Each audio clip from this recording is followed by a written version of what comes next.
시청자 여러분 안녕하십니까? 가장 빠른 종합뉴스 뉴스큐 시작합니다. 연초 여론조사에서 지지율이 크게 하락하게 나온 국민의힘 윤석열 후보가 지금 모든 일정을 중단하고 숙고에 들어갔습니다. 김종인 위원장은 자신이 후보의 비서실장이 되겠다면서 대대적인 선대위 개편을 천명했는데요. 잠시 뒤에 김병민 대변인과 함께 자세히 알아보겠습니다. 오늘 뉴스큐에서는 이재명 정부 디지털 대전환 공약의 핵심 역할을 맡게 된 박영선 전 중소벤처기업부 장관이 출연합니다. 그가 생각하고 있는 디지털 인재 육성 전략을 들어보겠습니다. 네, 먼저 대선 관련 정치권 소식입니다. 국민의힘 윤석열 후보가 지지율 위기를 맞고 있는 가운데 국민의힘 김종인 총괄선대위원장이 선대위 전면 개편을 선언했습니다. 모든 일정을 잠정 중단한 윤 후보는 SNS에 청년 세대에 실망을 준 것을 자인한다고 밝혔습니다. 민주당 이재명 후보는 주가지수 5천 시대를 향해 나가자고 강조했는데 앞으로 정책 가다듬기에 더욱 주력할 예정입니다. 국회 취재기자 연결합니다. 박서경 기자. 네, 국회입니다. 윤석열 후보의 지지율이 떨어지는 가운데 국민의힘 선대위가 본격 쇄신에 들어갔습니다. 오늘 오후에는 김기현 원내대표 등 원내 지도부가 사의를 표명했다고요. 네, 국민의힘 김기현 원내대표는 새해 첫 의원총회에서 공동선대위원장과 원내대표직을 모두 내려놓겠다고 밝혔습니다. 백의종군으로 민심 바닥부터 훑겠다고 말했는데요. 들어보겠습니다. 원내대표인 저부터 쇄신에 앞장서겠다는 마음을 먹었습니다. 저부터 먼저 공동선대위원장직과 원내대표직을 내려놓겠습니다. 백의종군하면서 함께 길바닥으로 나가서 민심의 바닥에서부터 훑어나가도록 하겠습니다. 김도읍 정책위의장 역시 같은 자리에서 정권 교체를 위해 공동선대위원장과 정책위의장직을 사퇴하겠다고 밝혔습니다. 김종인 총괄선대위원장도 의원들에게 여론이 1월 말까지 원래 상황으로 돌아가지 않는다면 승리가 장담되지 않는다고 단호하게 말했는데요. 후보에게도 총괄선대위원장 역할이 아닌 비서실장 노릇을 할 테니 태도를 바꿔 우리가 해준 대로만 연기를 해달라 부탁했다고 덧붙였습니다. 앞서 김종인 총괄선대위원장이 오늘 아침 회의에서 선대위 6개 본부장 전원 사퇴를 포함해 선대위 전면 개편을 선언하자 이준석 대표는 기자들과 만나 조건부나 예측에 따른 발언은 자제하겠다며 모든 구성원이 엄중함을 이해하고 행동해야 한다고 말했습니다. 신지혜 국민의힘 새시대 준비위 수석 부위원장은 이준석 대표를 정면으로 공격하면서 조직 쇄신 요구와 함께 사퇴했습니다. 선대위 쇄신과 함께 윤 후보는 오후에 예정됐던 일정을 취소하고 당분간 일정을 잠정 중단하기로 했습니다. 다만 신지혜 수석 부위원장 사퇴와 관련해서는 SNS에 글을 올려 애초 없어도 될 논란을 만든 자신의 잘못이라며 청년 세대에 큰 실망을 준 것을 자인한다고 밝혔습니다. 윤 후보는 오전에는 이재명 후보와 나란히 증시제 예장식에 참석해 최근 발표했던 주식시장 선진화 공약을 다시 확인했는데요. 들어보겠습니다. 뒤떨어진 정치 경제 시스템이 코리아 디스카운트의 주 원인이 되고 있는 것도 사실입니다. 국민의 이 노후 대비 자금이 자본시장에 투자되어 그 결실을 국민들이 고스란히 누릴 수 있도록 관련 제도와 세제 혜택이 잘 정비되어야 할 것입니다. 네, 민주당 이재명 후보는 내일 새해 기자회견을 하면서 비전 정책 발표에 더 주력한다고요. 네, 이재명 후보는 오늘 오전 증시 개장식에 참석해 자본시장 투명화와 신속한 산업 전환으로 주가지수 5천을 향해 나가자고 밝혔는데요. 들어보겠습니다. 다수의 이제 소액 투자자들께서 우리가 대주주나 이 시장의 강력한 힘에 의해서 피해를 입는다라는 생각을 하지 않게 하는 게 정말로 중요하겠다는 생각이 듭니다. 5천 포인트 시대를 향해 가는 그런 원대한 대장정이 현실화되기를 기대합니다. 이후 특별한 공개 일정은 잡지 않았고 저녁 늦게 2차례 방송 인터뷰만 잡혀 있는데요. 숨을 고르면서 정책 가다듬기를 하는 모습입니다. 그동안 선거대책위원회 쇄신을 통해 집토끼를 잡는 데 주력해왔다면 새해부터는 이같이 비전과 공약 경쟁에 집중할 것으로 보입니다. 내일은 기아자동차 공장에서 새해 기자회견이 예정돼 있는데요. 경제정책 기조인 전환적 공정성장을 강조하려는 의도로 풀이됩니다. 수도권을 포함한 주택 공급 정책도 조만간 발표하면서 중도층 표심 잡기에 힘을 쏟을 계획입니다. 제3지대 후보들도 틈새를 파고들고 있습니다. 역대급 비호감 대선이라는 평가가 나오고 있는데요. 국민의당 안철수 후보 지지율이 약진한 것으로 나타났죠. 네, 여론조사 그래프를 보면서 지지율 추이를 좀 살펴보겠습니다. 12월 3주차에서 4주차로 넘어가는 여론조사를 보면 양강 후보 지지율이 하락했고 제3지대 후보, 특히 안철수 후보의 지지율이 눈에 띄게 상승했습니다. 이렇게 국민의당 안철수 후보 몸값이 높아지면서 단일화 이슈도 함께 떠올랐는데요. 국민의당 권은희 원내대표는 오늘 CBS 라디오에서 설 전에 야권 내 골든크로스, 다시 말해 안 후보가 윤 후보를 이기는 상황이 이뤄질 거라고 내다봤습니다. 직접 들어보겠습니다. 좀 여유롭게 잡아서 설 전에 이 양자 대결 구도 안철수와 또 다른 후보의 양자 대결 구도가 이루어질 수 있을 거라고 보고 있습니다. 단일화에는 거리를 두면서 국민 요구를 수용해서 끝까지 경쟁하는 모습으로 임하겠다고 강조했는데요. 오늘 안 후보는 대구 경북 신년 교례회에, 정의당 심상정 후보는 신년 정치대개혁 토론회에 참석합니다. 새로운 물결 김동연 후보는 미래당 전국 대표단과 간담회를 열고 선거연합 방안을 논의합니다. 지금까지 국회에서 YTN 박서경입니다. 대선을 꼭 65일 앞둔 가운데 윤석열 후보 지지율 약세가 뚜렷해지자 국민의힘이 지금 들으신 것처럼 선대위 전면 개편에 나서고 있습니다. 윤석열 후보 오늘 모든 공개 일정을 잠정 중단했죠. 그리고 선대위 내 본부장 6명 총 사퇴도 거론이 되고 있습니다. 원내 지도부도 이미 사퇴를 선언했습니다. 선대위 대개편이 지지율 위기에 빠진 윤 후보의 돌파가 될 수 있을지 김병민 중앙선대위 대변인과 함께 이야기 나눠보겠습니다. 어서 오십시오. 네, 안녕하세요. 윤석열 후보가 오늘 아침 10시 주식시장 일정 개소식 참여하고 그다음에 모든 일정을 중단한 거죠? 예, 전면 어디에 일정, 있는 겁니까 지금? 전면 일정을 중단하고 아마 여러 고민들을 하고 있는 시간을 가질 겁니다. 네. 선대위에 대한 전면 개편에 대한 얘기를 오늘 오전에 있었던 네. 선대위 회의에서 김종인 위원장이 생각을 밝혔고 예. 아마 이 김종인 위원장의 생각을 밝히기 전에 윤석열 후보와의 모종의 교감이 있었을 겁니다. 예. 그리고 난 다음 이 선대위에 대한 전면 개편이라고 하는 중차대한 작업들이 너무나 중요한 일이기 때문에 이 일을 어느 정도 완결짓기 전까지는 앞으로 있는 일정들을 잠정 중단하는 중요한 순간을 국민 앞에 가지는 시간이기도 합니다. 그렇군요. 자, 그렇다면 지금 국민의힘 윤석열 후보 선대위는 어떻게 바뀌는 건지. 자, 먼저 김종인 위원장의 혼자만의 생각입니까? 아니면 윤 후보와 충분히 상의를 한 겁니까?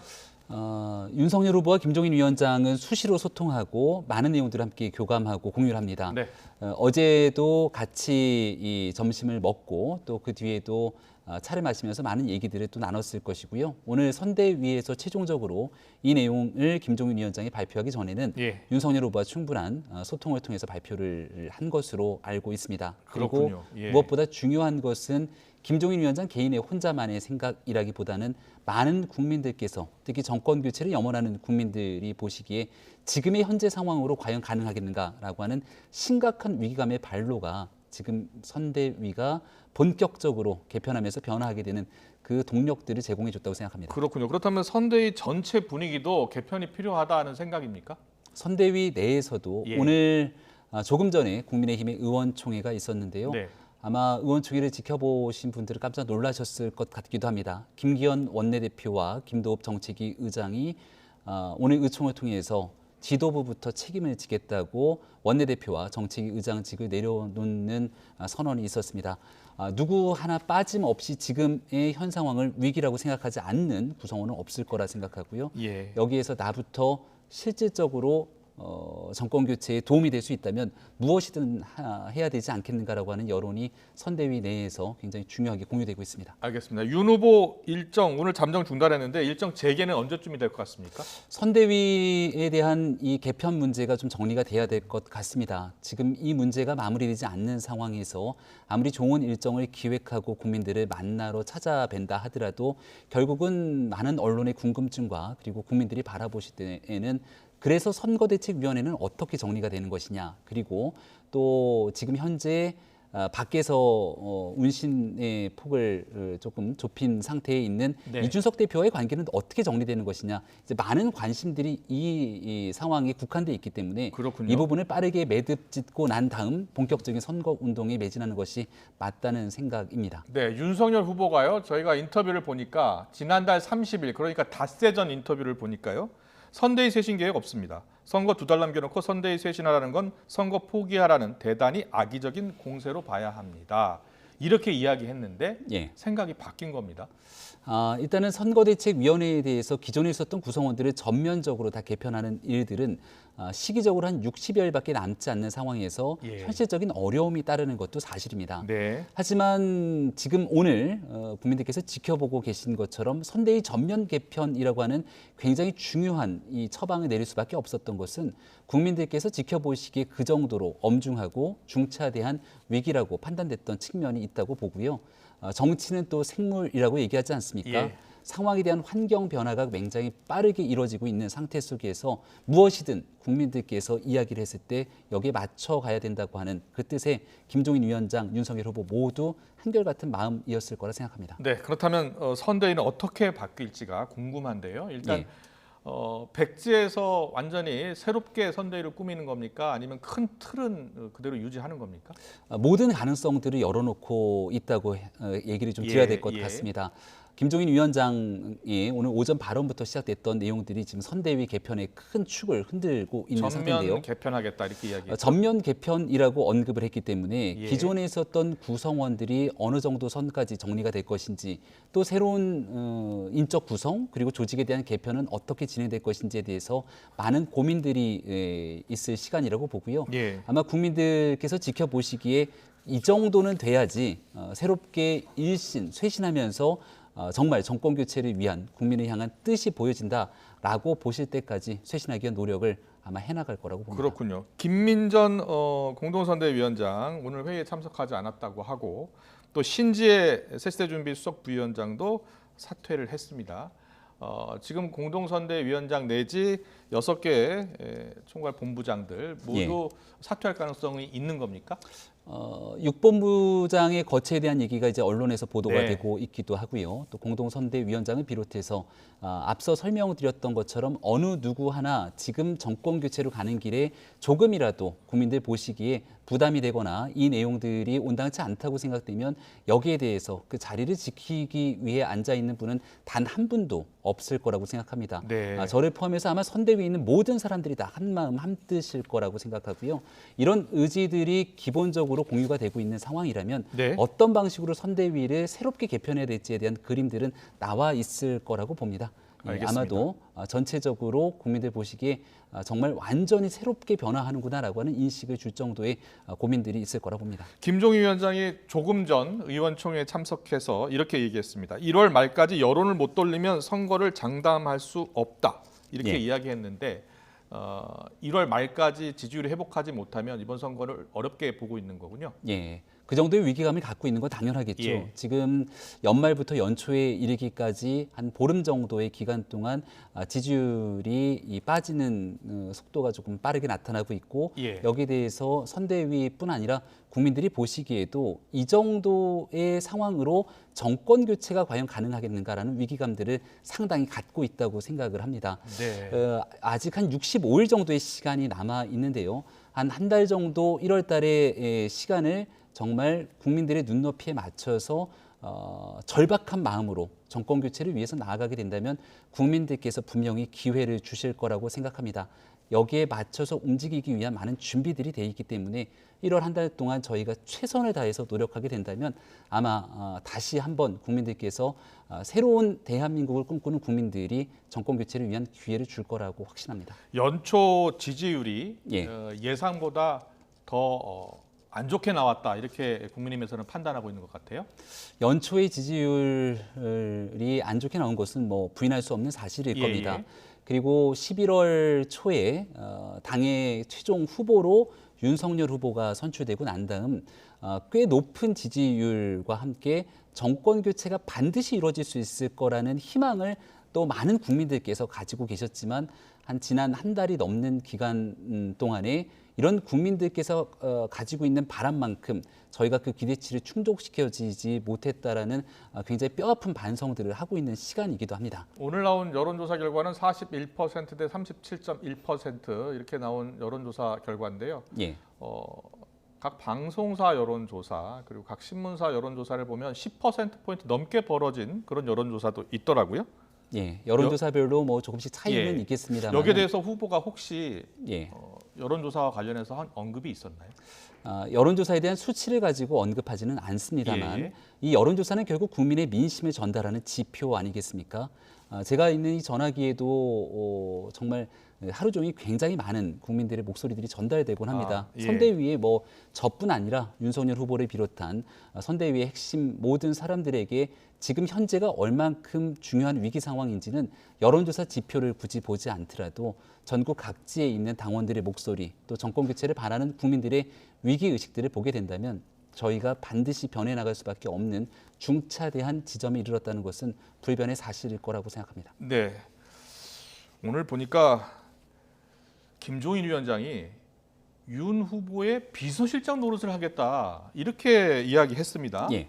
지금 총괄선대위원장인데 윤 후보의 비서실장 노릇을 하겠다. 이게 어떤 뜻입니까? 가장 낮은 곳에서 할 수 있는 모든 일을 김종인 위원장이 솔선하겠다는 뜻으로 읽힐 수 있고요. 예. 그리고 총괄선대위원장으로 단순하게 모든 조직을 같이 지시하고 하다라는 상태로 끝내는 것이 아니라 마지막 국민들에게 전달되는 과정까지도 한 목소리로 국민에게 초점을 맞춰서 움직이겠다는 김종인 위원장의 의지라고 저는 생각을 합니다. 그리고 선거대책위원회를 아무리 효율적으로 효과적으로 만들어서 운영이 되더라도 결국 국민들께서 이번 대통령 선거를 바라보게 되는 건 현장에서의 후보의 목소리와 또 후보의 여러 일정을 통해서 마지막으로 국민들, 유권자들의 판단이 있는 것 아니겠습니까? 예. 여기에 이 모든 것들이 일치 단결해서 한 목소리로 진행되기 위해서 김종인 위원장이 조금 더 적극적인 역할들을 앞으로 해나가겠다고 그 말씀을 하신 거라고 생각합니다. 예, 적극적인 역할을 할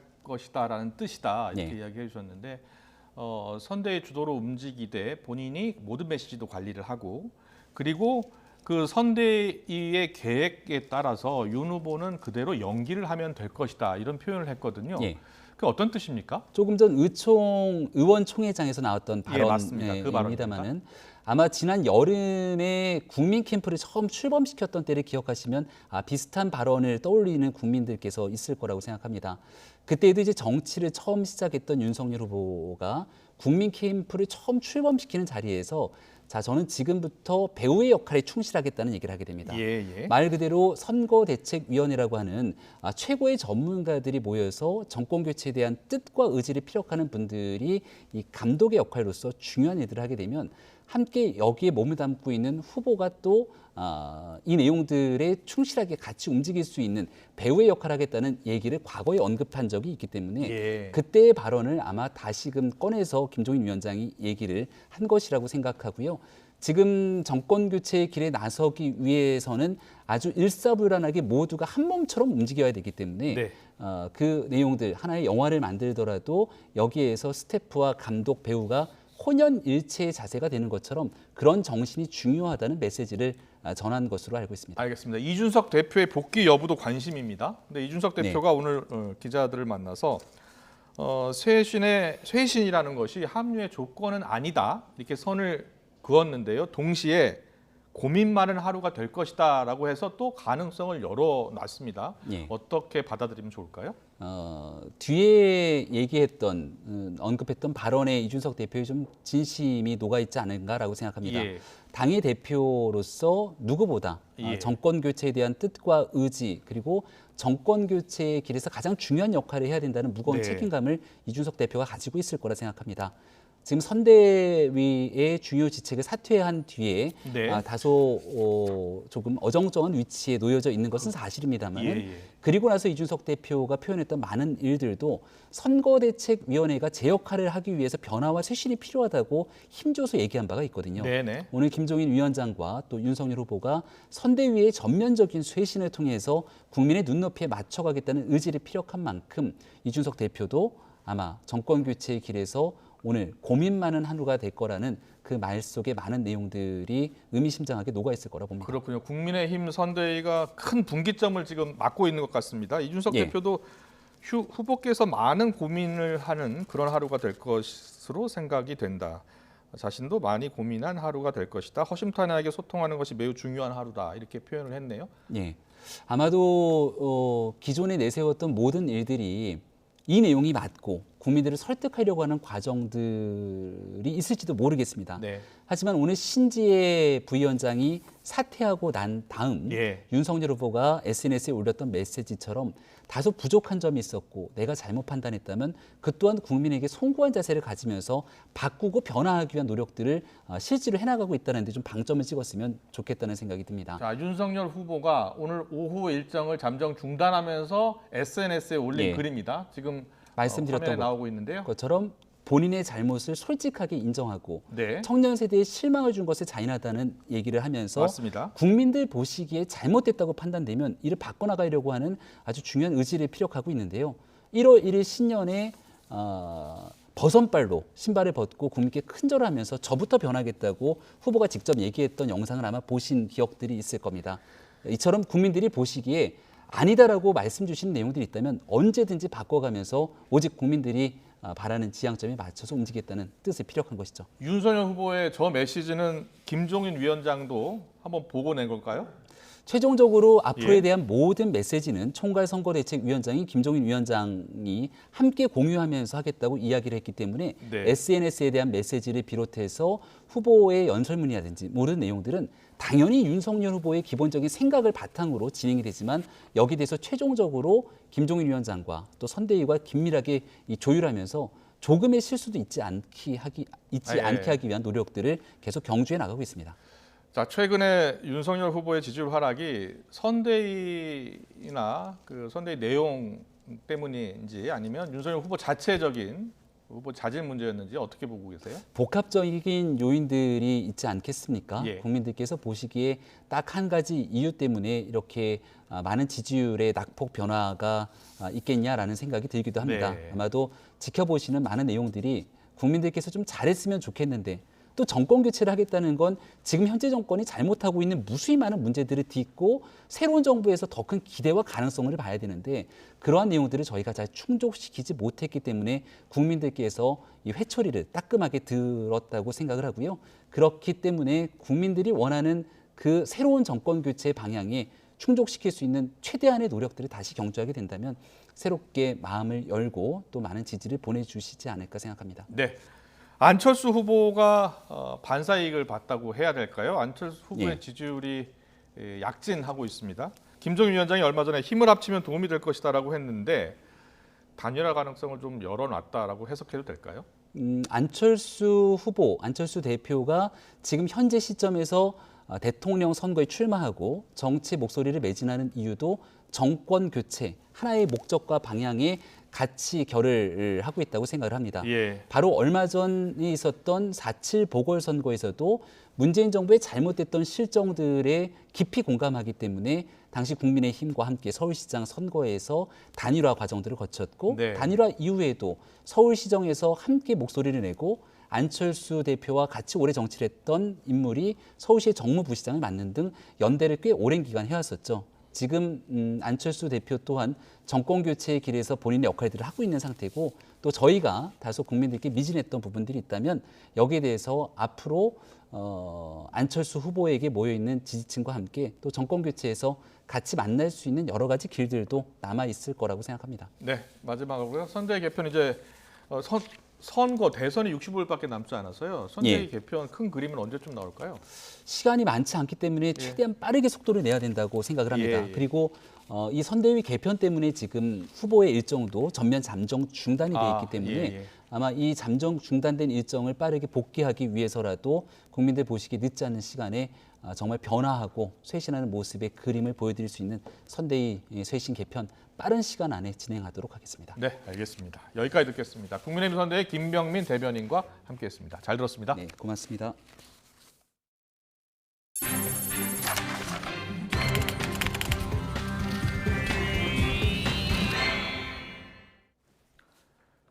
문재인 대통령은 임기 마지막 해 신년사를 통해서 올해는 위기를 완전히 극복하는 정상화의 원년으로 삼겠다고 강조했습니다.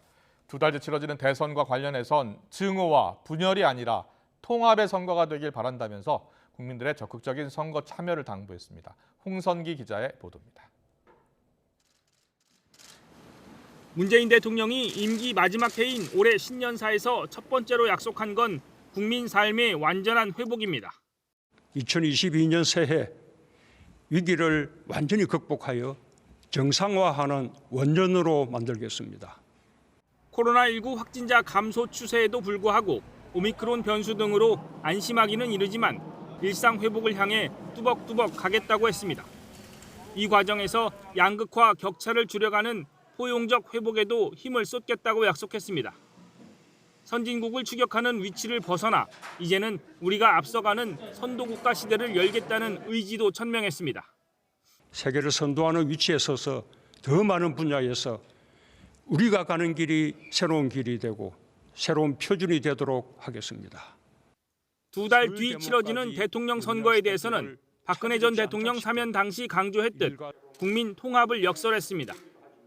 적대와 정오와 분열이 아니라 국민의 희망을 담는 통합의 선거가 되었으면 합니다. 특히 정치의 주인은 국민이고 국민 참여가 민주주의를 발전시킨다며 적극적인 선거 참여를 호소했습니다. 답보 상태인 남북 관계와 관련해서는 임기가 끝나는 날까지 평화를 위한 노력을 멈추지 않겠다는 의지를 표명했습니다. 또 주거 안정을 위한 주택 공급도 마지막까지 속도를 내겠다며 다음 정부의 어려움이 넘어가지 않도록 하겠다고 밝혔습니다.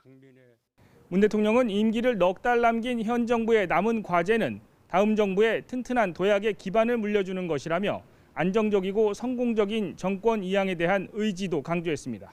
YTN 홍성기입니다.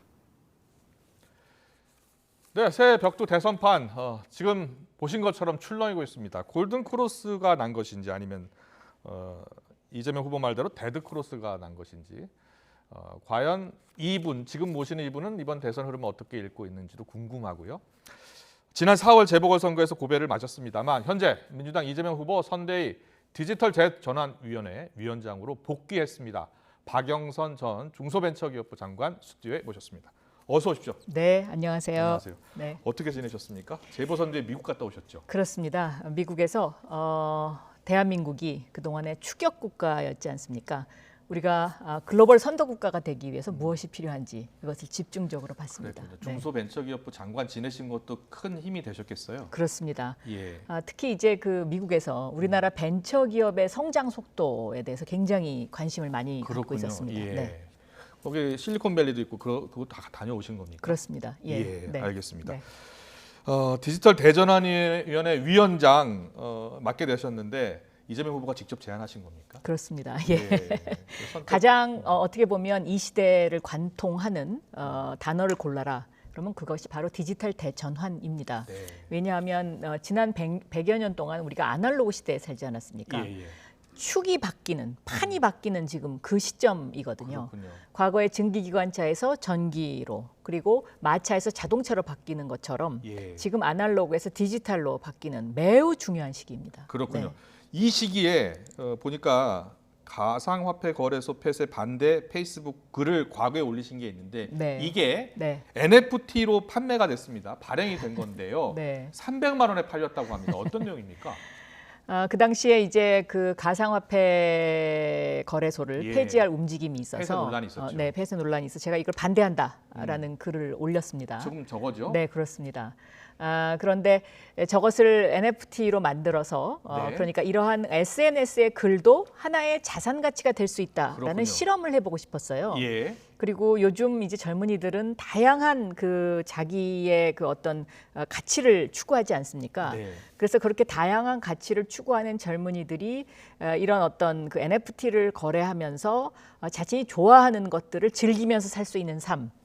그것을 보여주고 싶었습니다. 지금 NFT 2호도 지금 준비하고 계시다고요? 2호가 지금 이미 출시가 됐습니다. 그래서 아마 1차 오파가 들어온 걸로 제가 그렇게 알고 있습니다. 누구나 좋은 글을 쓰면 저렇게 판매도 가능하게 되는 그런 시대가 그렇습니다. 열리고 있는 겁니까? 네.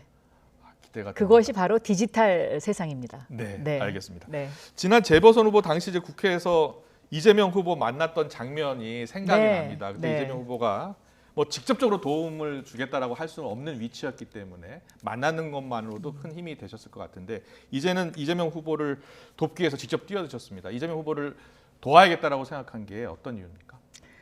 지금 디지털 세상으로 가는 네. 전환기인데요. 디지털은 속도입니다. 그리고 디지털은 연결입니다. 그리고 디지털은 투명입니다. 이러한 속도, 연결, 투명에 가장 적합한 후보가 누구일까 생각했습니다. 예. 이재명 후보라고 생각합니다. 속도, 네. 연결, 투명. 네. 예. 속도가 빠른, 그러니까 행정 일처리 빠른. 그렇습니다. 예. 그리고 서로 연결돼야 됩니다. 서로 연결돼야 되고요. 그리고 디지털은 결국은 투명한 사회로 가기 위한 우리의 발판입니다. 그렇군요. 예. 네, 그래서 이러한 어떤 그 속도 연결, 투명한 그 디지털 세상은 또 리더가 어떤 리더여야 되냐면요, 빠른 결정 그리고 강한 추진력을 갖고 있어야 됩니다. 예. 네, 그래서 알겠습니다. 거기에 적합한 후보다라고 생각했습니다. 네. 과거 18대 대선 때인가요? 그때 문재인 후보 도우실 때 이재명 후보와 같은 부서에서 일하신 적이 혹시 있었습니까? 그거는 이제 그 우리가 2007년 대선 2007 년이었군요. 2007년 예. 대선 때 그 당시에는 이제 제가 그 후보의 지원 실장이었고 이재명 후보가 부실장이었습니다. 그렇습니까? 그래서 인생이 이렇게 잘 아시겠네요. 역전될 수도 있습니다. 그 당시 때 부실장이었군요. 네네네. 그러면은 그 당시 때 이재명 후보는 어떤 정치인이었습니까? 그때 이제 처음 정치계에 입문을 하셨었습니다. 하시다가? 그렇습니다. 그리고 저도 이제 사실은 뭐 정치계에 처음 입문했는데 정동영 당시 후보가 영입하신 거죠? 그렇습니다. 예. 근데 저는 이제 국회의원이었고 이재명 후보는 국회의원이 아니다라는 그 차이밖에 없었습니다. 없었군요. 그런데 굉장히 그때도 보면 전략적이었고요. 그러니까 마인드 자체가 우리가 생각하지 못하는 어떤 부분에 있어서 그런 어떤 그 숨어 있는 위험, 그 리스크를 잘 찾아내시는 그런 그렇군요. 분으로 제가 기억하고 있습니다. 알겠습니다. 네. 자, 선거 대선 이제 65일 남았는데 연초 여론조사에서 이재명 후보의 지지율이 많이 올랐고 그리고 지금 현재 1위를 달리고 있지 않습니까? 상당수 여론조사에서 오차 범위 내도 있습니다만 오차 범위를 크게 벗어나서 앞선 조사 결과도 나오고 있습니다. 지금 판을 어떻게 보고 계세요? 저는 수치상으로는 네. 골든 크로스가 나왔다라고 이야기할 수 있지만 예. 내용상으로는 이재명 후보가 좀 더 40% 넘게 확 치고 나가야 된다고 생각합니다. 그런데 오늘 윤석열 후보 쪽에서 네. 모든 일정을 취소하고 예. 그 일단 멈춤을 이제 정지를 그렇습니다. 했는데요. 선대위를 대대적으로 개편한다고 합니다. 이것 자체가 이제 골든 크로스에 대한 위기감을 느낀 것 아닌가 이렇게 생각을 하고요. 예. 특히 이제 그 김종인 그 위원장님께서 네. 내가 비서실장을 하겠다. 그러니까 우리가 해준 대로 예, 그 연기해달라라는 표현을 썼습니다. 예. 이 연기라는 표현 속에 그 선대위가, 그러니까는 윤석열 후보의 선대위가 국민들을 어떻게 바라보고 있는지가 다 녹아 있는 단어가 아닌가 이렇게 생각하고 있습니다. 그러니까 결국은 수렴청정 상황이 있는 거고요. 그리고 이분들이 국민들에게 진실을 알리다기보다는 연기로서 이런 어떤 위기를 모면한다. 과연 이런 가면을 쓰고 연기하는 것이 우리 대한민국 국민들에게 통할 것인가, 이것을 좀 지켜봐야 되는 그런 시점이 아닌가 이렇게 그렇군요. 생각합니다. 알겠습니다. 과거에 법사위에서 오래 활동하셨고 법사위원장도 지내셨죠? 네. 그러면은 윤석열 후보 당시 검찰에 있을 때 좀 네. 아셨겠어요? 잘합니다. 예. 네. 윤 후보 그때 윤 후보 윤 검사와 지금 정치인 윤 후보하고는 어떻게 다른 것 같습니까? 저는 그 당시에 검사 시절에는요, 이분이 검사로서의 어떤 직분에 충실하려고 노력하시는 분이구나라고 예. 생각을 했는데요. 예. 최근에 보면 이분의 그 말씀이 너무 갈짓자 행보를 하기 때문에 과연 신뢰할 수 있느냐라는 이제 그런 생각이 예. 많이 듭니다. 그리고 특히 이제 그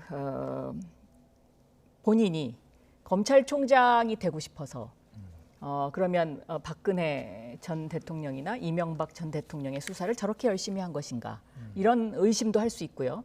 왜냐하면 요즘 보면 뭐 박근혜 대통령을 보고 싶다 뭐 이런 어떤 그 약간 그 원칙에 어긋나는 그런 발언들도 상당히 많이 있지 않습니까?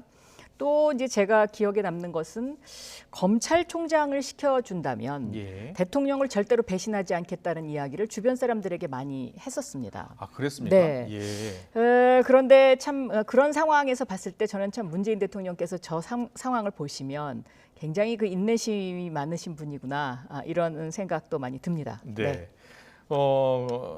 윤석열 후보의 부인 김건희 씨도 좀 아신다고 들었습니다. 네. 같이 뭐 식사도 해보셨습니까? 그렇죠. 아, 네. 그렇군요. 네. 김건희 씨가 얼마 전에 사과했을 때 그때와는 원래는 만나보면 좀 다르다 이렇게 이야기하셨는데 어떻게 다릅니까? 저도 좀 화가 나는 부분이 있었습니다. 왜냐하면 그 무슨 기획 전시를 할 때라든가 이런 것들이 이제 이력서가 사실상 허위로 예. 다 밝혀지지 않았습니까? 그래서 아, 저런 사람이었나? 이런 생각이 들고 그동안에 밝혀진 그런 많은 허위 사실을 봤을 때 가면무도회라는 단어가 떠오릅니다. 예. 그 당시 때 이 성격이 되게 누구든지 만나면 편하게 이야기하고 활달한 편이다 이런 이야기가 있더라고요. 맞습니까? 좀 괄괄한 성격이죠. 아, 네. 그렇습니까? 네. 그러니까 어디 나가는 것을 좀 꺼려하고 이런 그렇지 않습니다. 그렇지 않군요. 네. 예. 네. 알겠습니다. 가장 최근에 이제 큰 선거를 치르셨고 고민도 많으셨을 것 같은데 재보선 때는 사실은 2030 젊은층이 국민의힘을 선택했잖아요. 네. 그래서 좀 힘든 선거였었고요. 네. 그때 2030이 왜 민주당 대신 그때 국민의힘 후보를 선택했다고 생각 드셨어요? 저는 저희가 이제 그 어떻게 보면은요. 디지털 세상의 주인은 2030입니다. 예. 그런데 이런 어떤 새로운 세상에 도전하는 2030들의 어떤 그런 상황 자체를 민주당이 너무 쉽게 생각했던 것 아닌가 예. 이렇게 생각합니다. 2030 세대 장관하실 때도 많이 만나보셨을 거 아니에요? 많이 만났습니다. 그렇죠. 예. 네. 우리나라 IT를 이끌 2030 세대도 육성해야 한다는 생각도 갖고 계시고.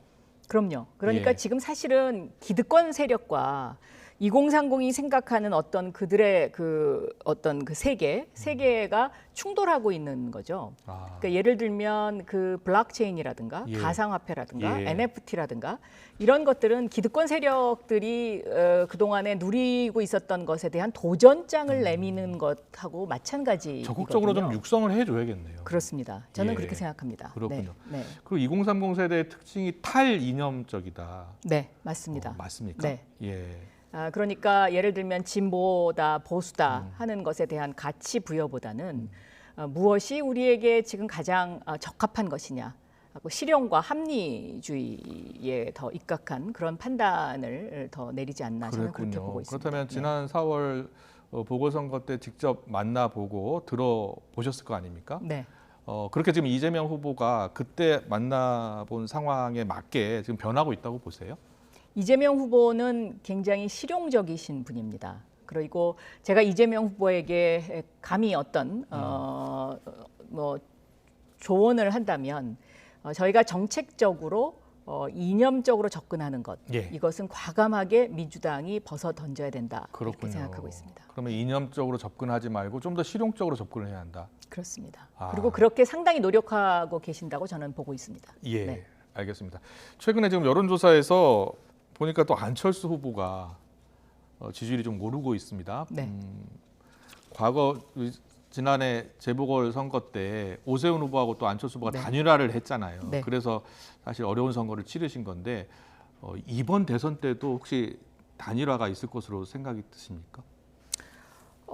아쉬운 쪽에서 그 상당히 구애를 하겠죠. 네. 그러나 저는 대통령 선거는 이것이 그 후보가 반사체냐 아니면 스스로 발광할 수 있는 그 발광체냐 라는 이 차이에서 결정된다고 생각하거든요. 예. 근데 지금 안철수 후보가 지지율이 오르는 것은 일종의 반사체적인 효과죠.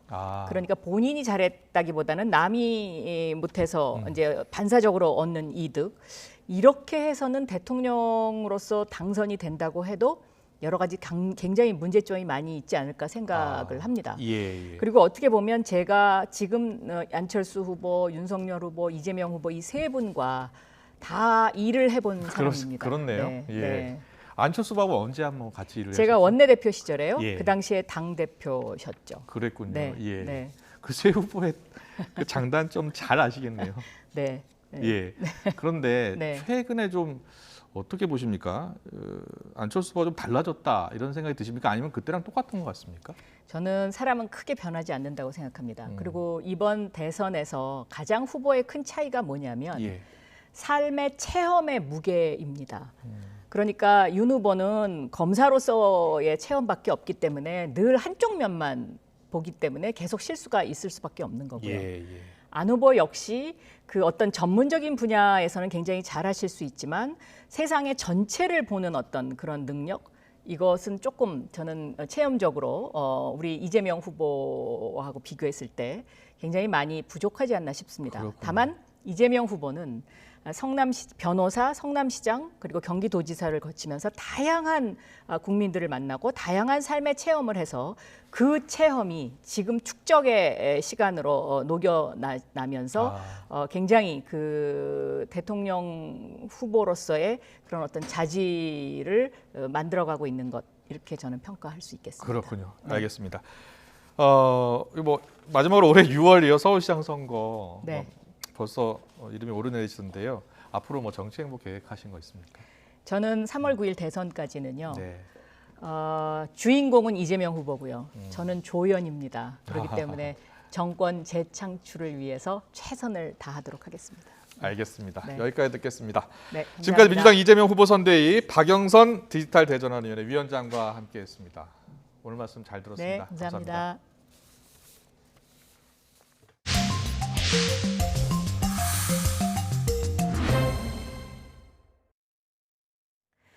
새해 첫날 동부전선 최정방 철책을 넘어서 월북한 사람이 지난 2020년에 같은 동부전선 철책을 넘어왔던 탈북민으로 확인됐다고 정부가 밝혔습니다. 청소 용역원으로 일했던 이 탈북민은 간첩 등 대공 용의점은 없는 것으로 알려졌습니다. 취재기자 연결해서 알아봅니다. 이승윤 기자.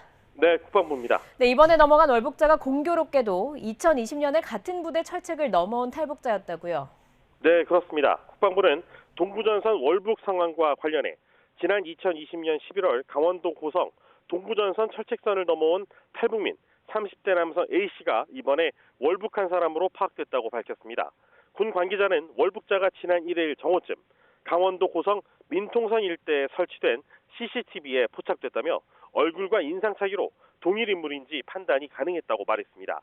특히 이 탈북민은 2020년 귀순 이후 정보 접근이 자유롭지 않은 청소 용역원으로 일하며 살아왔고 탈북민 관리 규정에 따라 정기적으로 관리를 받아와 현재까지 간첩 등 대공 용의점은 없는 것으로 알려졌습니다. 군 관계자는 이 탈북민이 지난달 29일까지 관계 기관과 연락이 됐지만 이튿날부터 연락이 두절됐다면서 탈북민 관리는 기준에 맞춰 잘 이루어졌다고 설명했습니다. 이 탈북민은 앞서 2020년 11월 강원도 고성 최전방 철책선을 넘어와 귀순한 인물로 월북할 때는 과학과 경계 시스템에 AI가 적용된 2020년 귀순 당시 월책 지점이 아니라 고성 내에 다른 지점의 철책선을 넘은 것으로 파악됐습니다. 이 탈북민은 기계체조 경력은 있지만 정식 선수 생활은 하지 않은 것으로 알려졌습니다. 키가 작아 북한에서 군 생활을 하지는 못했고 가정 불화로 귀순한 뒤 생활 사정이 넉넉하지 못해 어렵게 살아온 것으로 전해졌습니다. 군 관계자는 탈북민이 북측 군사분 개선을 넘어간 뒤 북측 인원 4명이 등장한 모습이 우리 측 GP에 TOD 열상 카메라로 포착됐지만 당시 탈북민을 영접 나온 것인지 탈북민을 데리고 월북 동선을 확인한 것인지는 현재로선 알 수 없다고 말했습니다. 군 관계자는 월북자의 신변 보호 차원에서 어제 오전과 오후 서해지구 군 통신선을 통해 대북 통지문을 발송했지만 현재까지 북한은 잘 수신했다고만 알려왔을 뿐 답신을 보내지는 않았다고 밝혔습니다.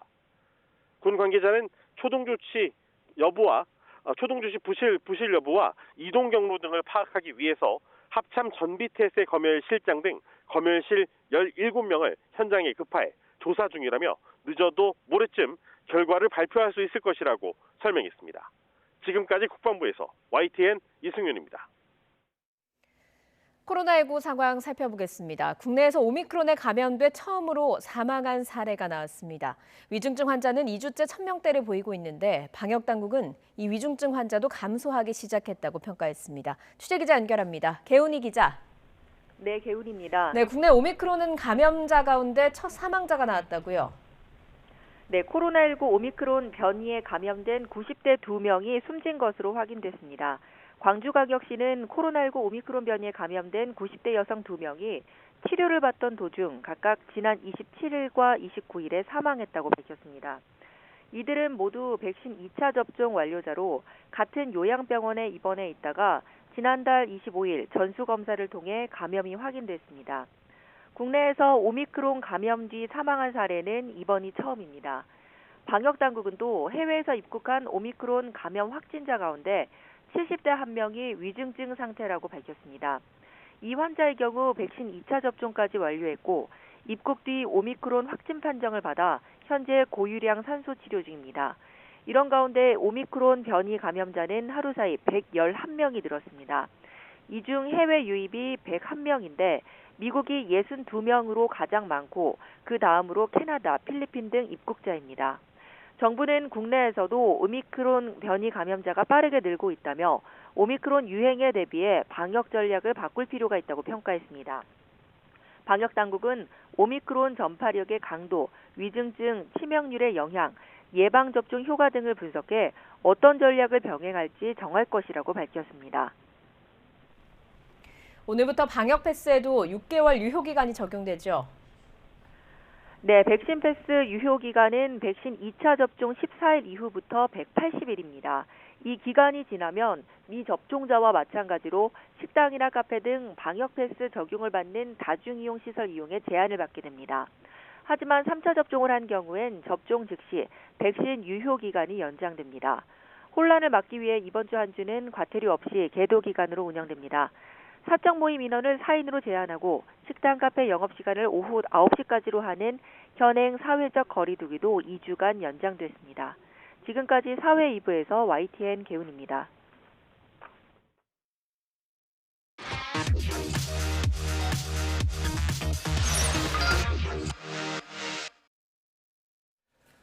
여야 반장 큐 시간입니다. 대선을 60여일 앞두고 신년 여론조사들이 쏟아져 나오고 있죠. 대다수 조사에서 더불어민주당 이재명 후보가 국민의힘 윤석열 후보를 꽤 앞서는 것으로 나타나면서 지금 국민의힘 선대위는 말 그대로 비상이 걸렸습니다. 틈새를 노린 국민의당 안철수 후보의 지지율 상승도 예의주시해볼 만합니다. 취재기자와 얘기 나눠보겠습니다. 이정미 기자 나와 있습니다. 어서 오세요. 어서 오십시오. 안녕하십니까. 예, 각종 여론조사가 쏟아졌습니다. 물론 많은 평론가들이 그 여론조사에 대해서 분석을 내놓고 있는데 진짜 궁금한 것은 현장을 뛰는 취재기자들의 분석이거든요. 이번 여론조사 기자들은 어떻게 보고 있습니까? 사실 윤석열 후보가 조금 떨어질 거라는 예상은 이 기자들도 좀 하고 있었습니다. 예. 최근에 조금 하락세가 있었고요. 그리고 최근에 벌어진 일들이 윤석열 후보에게 좀 악재로 작용을 했거든요. 그래서 조금은 떨어질 거라는 예상은 있었는데 지금 여론조사들 나타나는 거 보면 이재명 후보와의 격차가 10%포인트 안팎으로 나고 있거든요. 네. 이렇게 크게 벌어질 거로는 사실 이제 제가 야당을 출입하고 있어서 그런지 네. 모르겠지만 이 정도로까지는 사실 예상을 하지 못했던 것 같습니다. 그렇군요. 네, 정리를 좀 해보면요. 예. 오늘 아침에 중앙일보와 동아일보가 신년 여론조사 결과를 이제 지면에 발표를 했습니다. 네. 지금 그래픽으로 준비를 해봤는데요. 이재명 후보가 39.9%, 윤석열 후보가 30.2% 동아일보 조사고요. 중앙일보 조사에서는 이재명 후보 39.4, 윤석열 후보 29.9%. 큰 차이가 없습니다. 둘 다 10%포인트 안팎의 격차를 네, 보이고 있습니다. 그리고 주말에 지상파 3사인 KBS와 MBC, SBS가 각각 신년 여론조사를 실시했는데요. 네. 여기서도 적게는 8%포인트, 많게는 12%포인트까지 이재명 후보가 윤석열 후보를 앞서는 것으로 나타났습니다. 예. 그래서 첫 번째 주제요. 빨간불 켜진 윤석열 이렇게 뽑아봤습니다. 예. 윤 후보 입장에서는 좀 아플 수 있겠지만 지금 현재 여론조사 상황을 보면 이렇습니다. 예, 사실 지지율 초반이라고 해야 될까요? 윤석열 후보가 앞서다가 비슷비슷하다가 이재명 후보가 확 앞서는 걸로 바뀐 거잖아요. 이거를 데드크로스라고 해야 됩니까? 골든크로스라고 해야 됩니까? 네, 사실 지난주에 이제 앵커께서 질문을 하셔서 이제 고민도 해보고 여론조사도 분석을 해봤는데요. 네. 데드크로스가 조금 더 정확할 수 있겠지만 골든크로스라고 해도 지금은 무방할 것 같습니다. 예. 네, 이게 이제 이 시간에 이제 항상 살펴보던 추이 조사를 보면 네. 저희가 이제 한국사회여론연구소 KSOI로 이제 추세를 봤는데요. 예. 이제 최근 일주일 사이에 이재명 후보의 상승폭이 좀 컸습니다. 지금 이게 11월 19일 정도부터의 여론조사 추이거든요. 네. 11월 5일에 윤석열 후보가 확정이 됐죠. 이후에 컨벤션 효과가 있어서 윤석열 후보 지지율이 올랐습니다. 그래서 지금 시작 포인트 자체가 윤석열 후보가 조금 높은데요.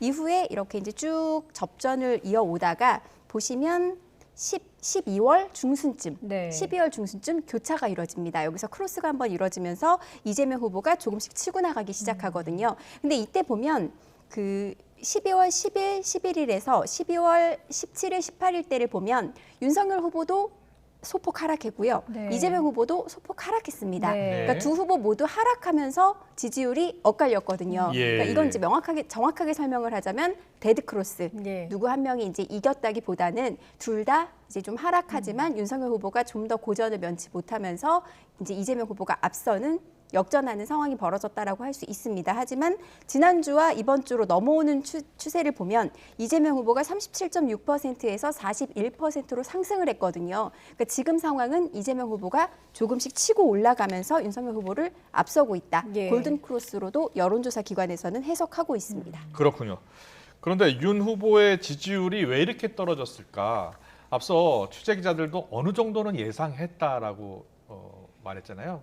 그렇다면 기자들은 원인들을 몇 가지로 이렇게 분석하고 있어요? 네, 몇 가지 이제 저는 세 가지 정도로 세 뽑을 수 가지. 있다고 보는데요. 예. 아까 데드 크로스가 이루어진 시점에 나온 게 이제 배우자 김건희 씨의 네. 경력 의혹이었습니다. 예, 허위 허위 경력 경력 의혹이 의혹. 불거졌고요. 예. 이후에 윤석열 후보의 일정에서 이제 실언 논란이 불거진 발언들이 좀 있었습니다. 예. 그리고 그 이후에 이준석 대표가 선대위에서 물러나면서 또 당내 갈등이 불거졌죠. 네. 선대위 내용. 네, 예. 이 세 가지로 뽑을 수 있을 것 같은데요. 네. 이제 제가 윤석열 후보의 이제 최근 발언 논란이 있었던 발언들을 좀 정리를 해봤습니다.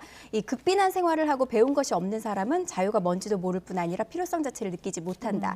이 발언이 사실은 이제 극빈하게 되면 자유를 느낄 여유도 없지 않겠냐. 그러니 국가가 지원을 해줘야 된다라는 취지의 발언이었지만 예. 이게 또 이제 극빈층을 너무 폄하한 거 아니냐는 논란이 일었고요.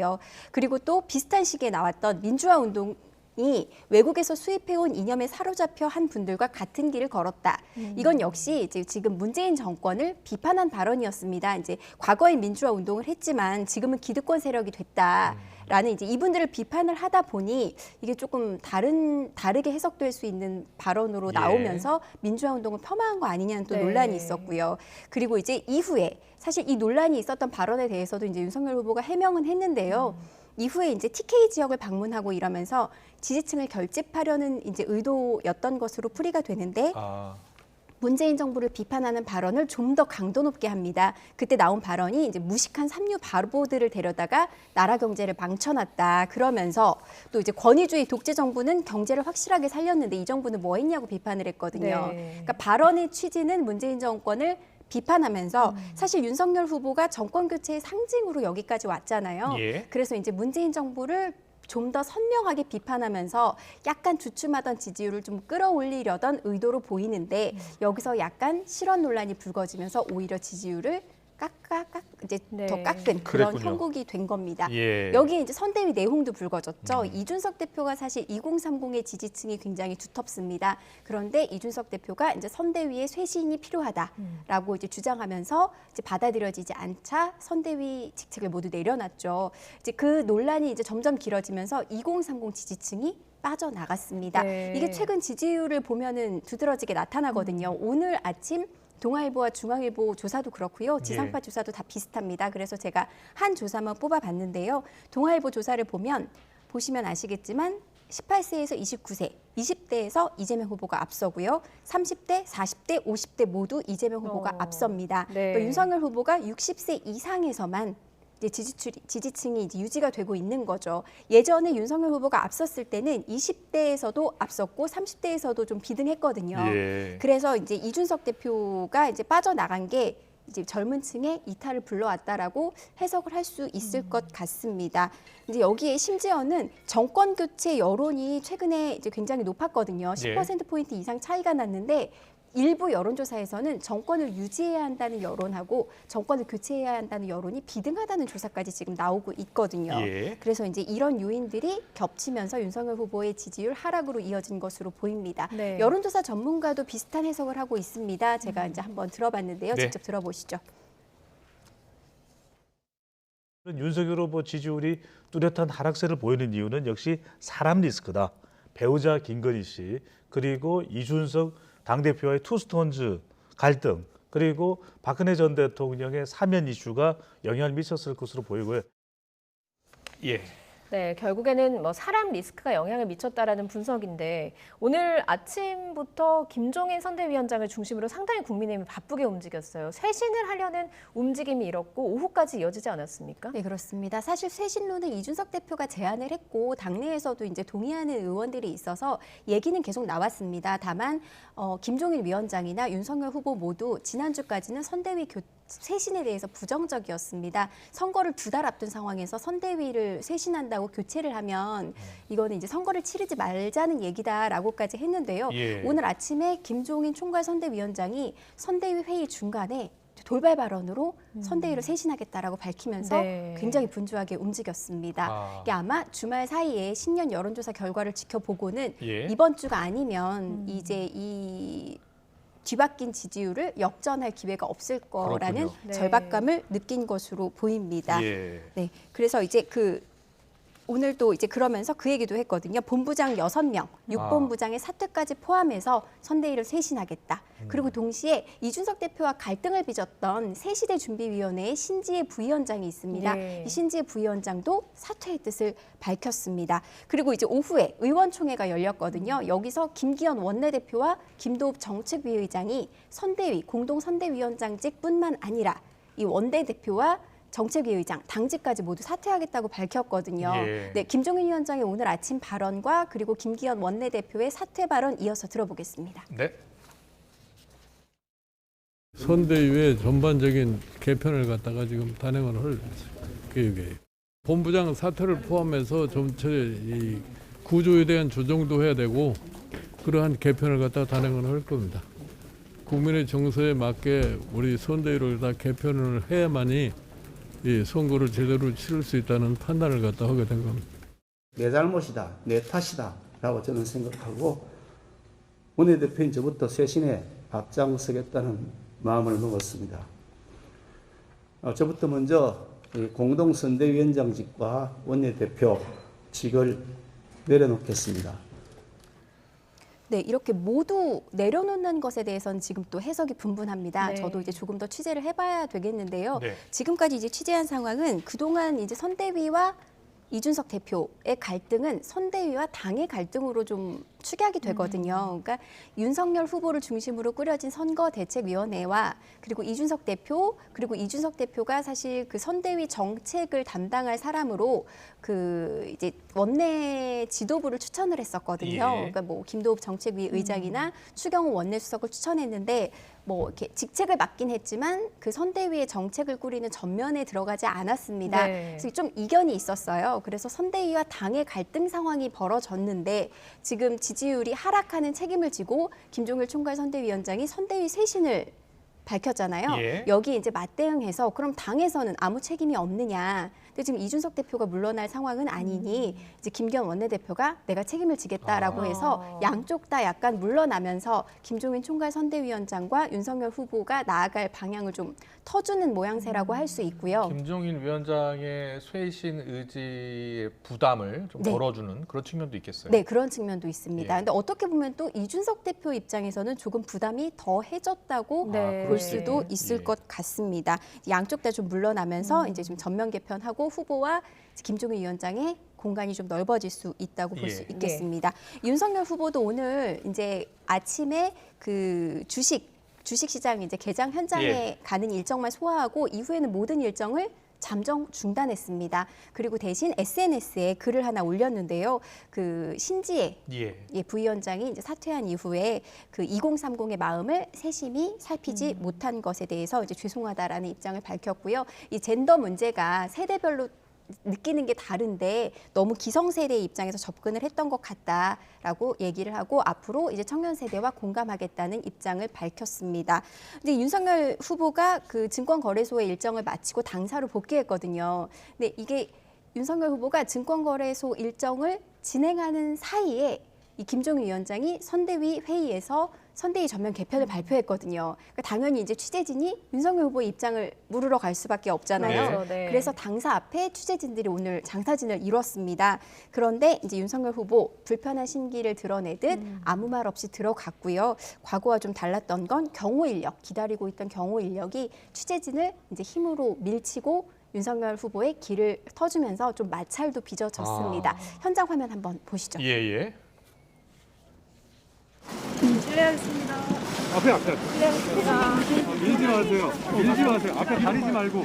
앞으로 나가란 말이야. 그럼 오늘 일정 전면 취소하신 배경은 어떻게 되시나요? 지금 선대위 개편하셨는데 혹시 어떤 입장이세요?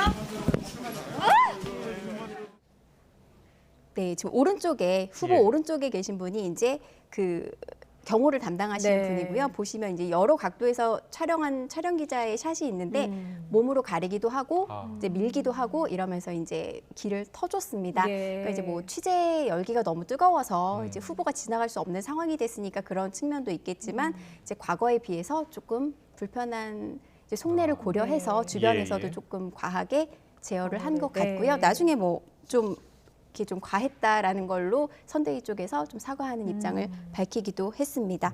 네, 결국 이제 그 지지율 하락을 하니까 지지율이 하락하니까 떠밀리듯 김종인 위원장이 선대위 개편 카드를 꺼내 들었죠. 하지만 아직 갈등은 봉합되지는 않은 모양새입니다.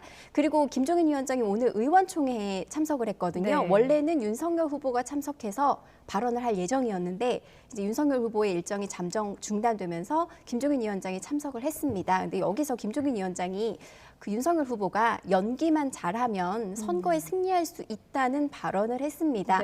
사실 취지는 태도를 좀 바꿔달라라는 부탁을 하고 또 내가 비서실장 아까 김병민 대변인께서도 얘기했지만 내가 비서실장이라도 하겠다. 그러니 후보도 좀 마음을 바꾸고 후보가 이제 이것저것 생각하다 보면 메시지가 혼선이 되고 그리고 윤석열 후보 특징이 현장에서 말이 좀 이렇게 많아집니다. 그러다 보면 말실수도 나오고 이러니까 너무 이렇게 메시지를 본인이 막 이렇게 생각하려고 하지 말고 이렇게 정해준 대로 소화하라는 뜻이었는데 이게 좀 어떻게 보면 선대위에서 해주는 대로 뭐 이렇게 연기만 하라는 뜻으로 좀 해석이 될 수 있어서 당장 민주당 쪽에서는 아까 박영선 의원께서도 좀 지적을 했지만 지금 당장 민주당 쪽에서는 이거 무슨 발언이냐라고 해서 비판이 벌써 쏟아지고 있습니다. 위원장이 상황 노릇하는 거 아닌가? 네, 이렇게 그렇습니다. 지적하던데요. 그렇게 지적이 지금 민주당에서 나오고 있고요. 이제 김종인 위원장이 해명은 했지만 사실 조금 논란이 될 소지는 있어 보입니다.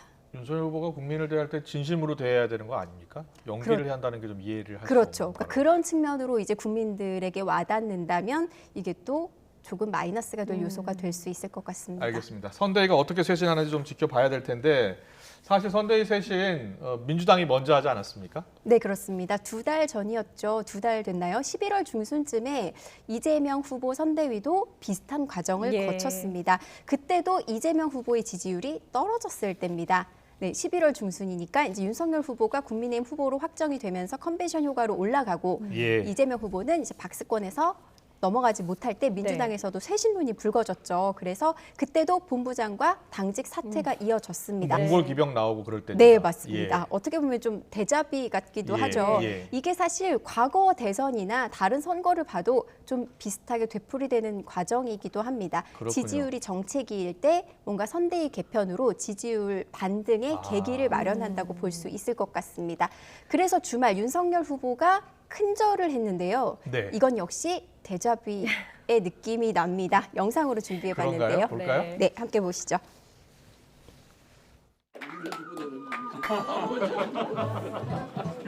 그래서 이 정신으로 우리가 하면은 무조건 이깁니다. 맞습니다.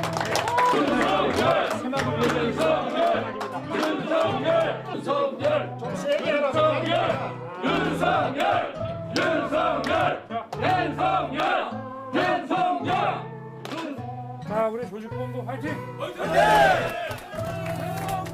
무조건 이기니까 열심히만 합시다. 큰 박수로 윤석열! 고맙습니다. 큰 박수 부탁드립니다.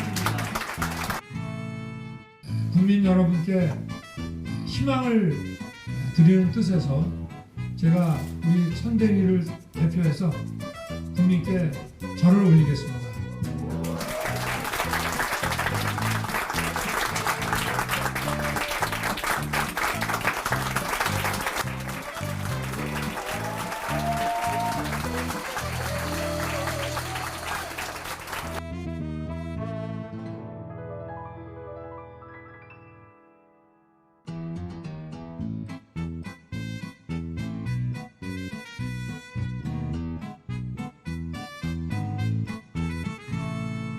깊이 성찰하고 반성하고 또 앞으로는 지금까지와는 완전히 다른 민주당으로 거듭나겠다는 의미로 제가 사죄의 절을 한번 드리도록 하겠습니다.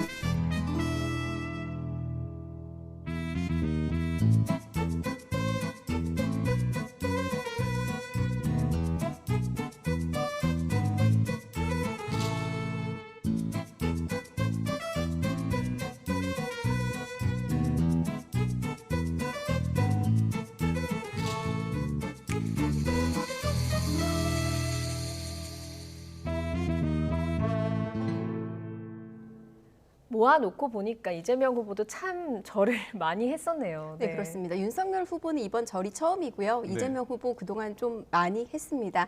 이 큰 절의 효과일까요? 네. 어쨌든 지금은 이재명 후보가 어느 정도 여유를 찾는 상황인 것으로 보입니다. 그래서 두 번째 주제어는 제가 민주당 분위기로 뽑아봤습니다. 이재명 후보에게 파란불이 켜졌나로 뽑아봤습니다. 분위기가 이재명 후보 선대위 분위기가 상당히 좋겠어요? 지금 뭐 민주당 쪽으로 물어보니까 이제 내심 되게 좀 이렇게 고무된 분위기긴 한데 이러다가 또 약간 자칫 또 실수를 할까 싶어서 굉장히 살얼음 걷듯이 조심하는 분위기라고 하더라고요. 그래서 이제 뭐 지금 예단하긴 이르죠. 사실 한 달 정도 남았으니까 내심 반기는 분위기지만 지난주에도 이재명 후보가 이렇게 얘기를 했습니다. 내가 잘해서 지금 크로스를 이룬 게 아니라 이제 윤석열 후보가 잘 못해서 득을 보기 때문에 자만은 금물이다라고 얘기를 하기도 했고요. 이제 그러면서도 이 기세를 몰아가려고 노력을 하고 있습니다. 오늘 아침에 이재명 후보도 이제 증권거래소 행사에 참석을 했는데 여기서 이제 끝나고 한 발언 한번 들어보시죠. 또 남의 집 얘기인데 뭐 제가 굳이 말씀드리는 게 적절치 않을 것 같습니다. 또 국민들이 원하는 또 필요한 일들에 대한 의견이 대체적으로 일치하기 때문에 공약 내용으로는 차별성을 발견하기가 쉽지 않아질 겁니다. 결국은 실천할 수 있느냐. 네. 지금 뭐 민주당 분위기 상당히 좋은 것 같고요. 지금 선거 65일 남았습니다. 자, 과연 65일 남았는데 이 추세가 계속 이어질까요? 어떻게 보입니까? 사실 60여일이면 두 달밖에 안 남았는데 얼마 안 남았는데 그럼 이제 결론 난 거 아니야? 라고 할 수 있는데요. 그래서 궁금해서 이제 과거 제가 대선을 찾아봤거든요. 이거 보면 꼭 지금 지지율이 결과로 바로 이어진다고 예단하기는 어렵습니다. 이제 오래 지난 것 같지만 윤석열 후보 배우자인 김건희 씨 사과와 윤석열 후보 논란이 벌어진 게 불과 일주일 사이입니다. 그리고 조금 길게 봐서 이재명 후보의 아들 그리고 불법 도박 의혹이 벌어진 것도 불과 3주밖에 되지 않았거든요. 그렇군요. 그러니까 불과 한 달 사이에 굉장히 많은 일이 일어났습니다. 그러면 과거 대선에서는 60여일을 앞두고 어떤 일이 일어났는지 저희 엄지민 앵커가 준비했거든요. 한번 들어보고 가겠습니다. 대선이 두 달여 앞으로 다가온 가운데 대선 주자들의 지지율이 요동치고 있습니다. 특히 안철수 후보의 지지율이 반등하면서 단일화가 변수로 떠올랐습니다. 단일화가 있었던 18대 대선 그리고 단일화가 없었던 19대 대선 당시 후보들의 두 달 전 지지율과 최종 득표율을 살펴봤습니다. 먼저 단일화가 최대 변수로 떠올랐던 2012년 18대 대선 투표를 60여일 앞두고 당시 박근혜 후보가 40%, 안철수 후보는 25%, 문재인 후보는 22%였습니다. 하지만 안철수, 문재인 후보의 지지율은 뒤바뀌었고 두 사람의 단일화 협상 끝에 안철수 후보가 사퇴했습니다. 함께 힘을 합쳐서 반드시 정권교체 이루고 대선 후에도 새 정치를 위해서 긴밀하게 협의하기로 했습니다. 부산 시민 여러분, 아름다운 단일화 이제 완성된 거죠? 새 정치를 위한 열망이 얼마나 큰지 잘 알고 있습니다. 새 정치 실현을 위해서 열심히 노력하겠습니다. 이후 문재인 후보는 24%였던 지지율이 일주일 만에 43%로 치솟았고 이후 선거일까지 오차범위 내에서 박빙의 승부를 펼치게 됩니다. 최종 결과는 박근혜 후보가 3.6%포인트 차로 승리했지만 2, 3위 후보의 단일화 효과가 크게 작용했다는 평가입니다. 그리고 5년 전 19대 대선은 탄핵 정국이 지나고 단일화 없이 치러졌습니다.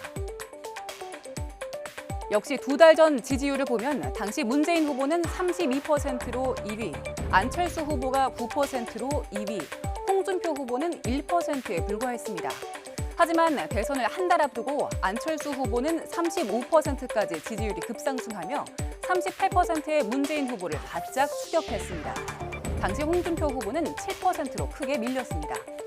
하지만 37%까지 치고 올랐던 안철수 후보의 지지율은 하락세로 돌아섰고 대선 당일 홍준표 후보에게도 밀리며 3위에 그쳤습니다.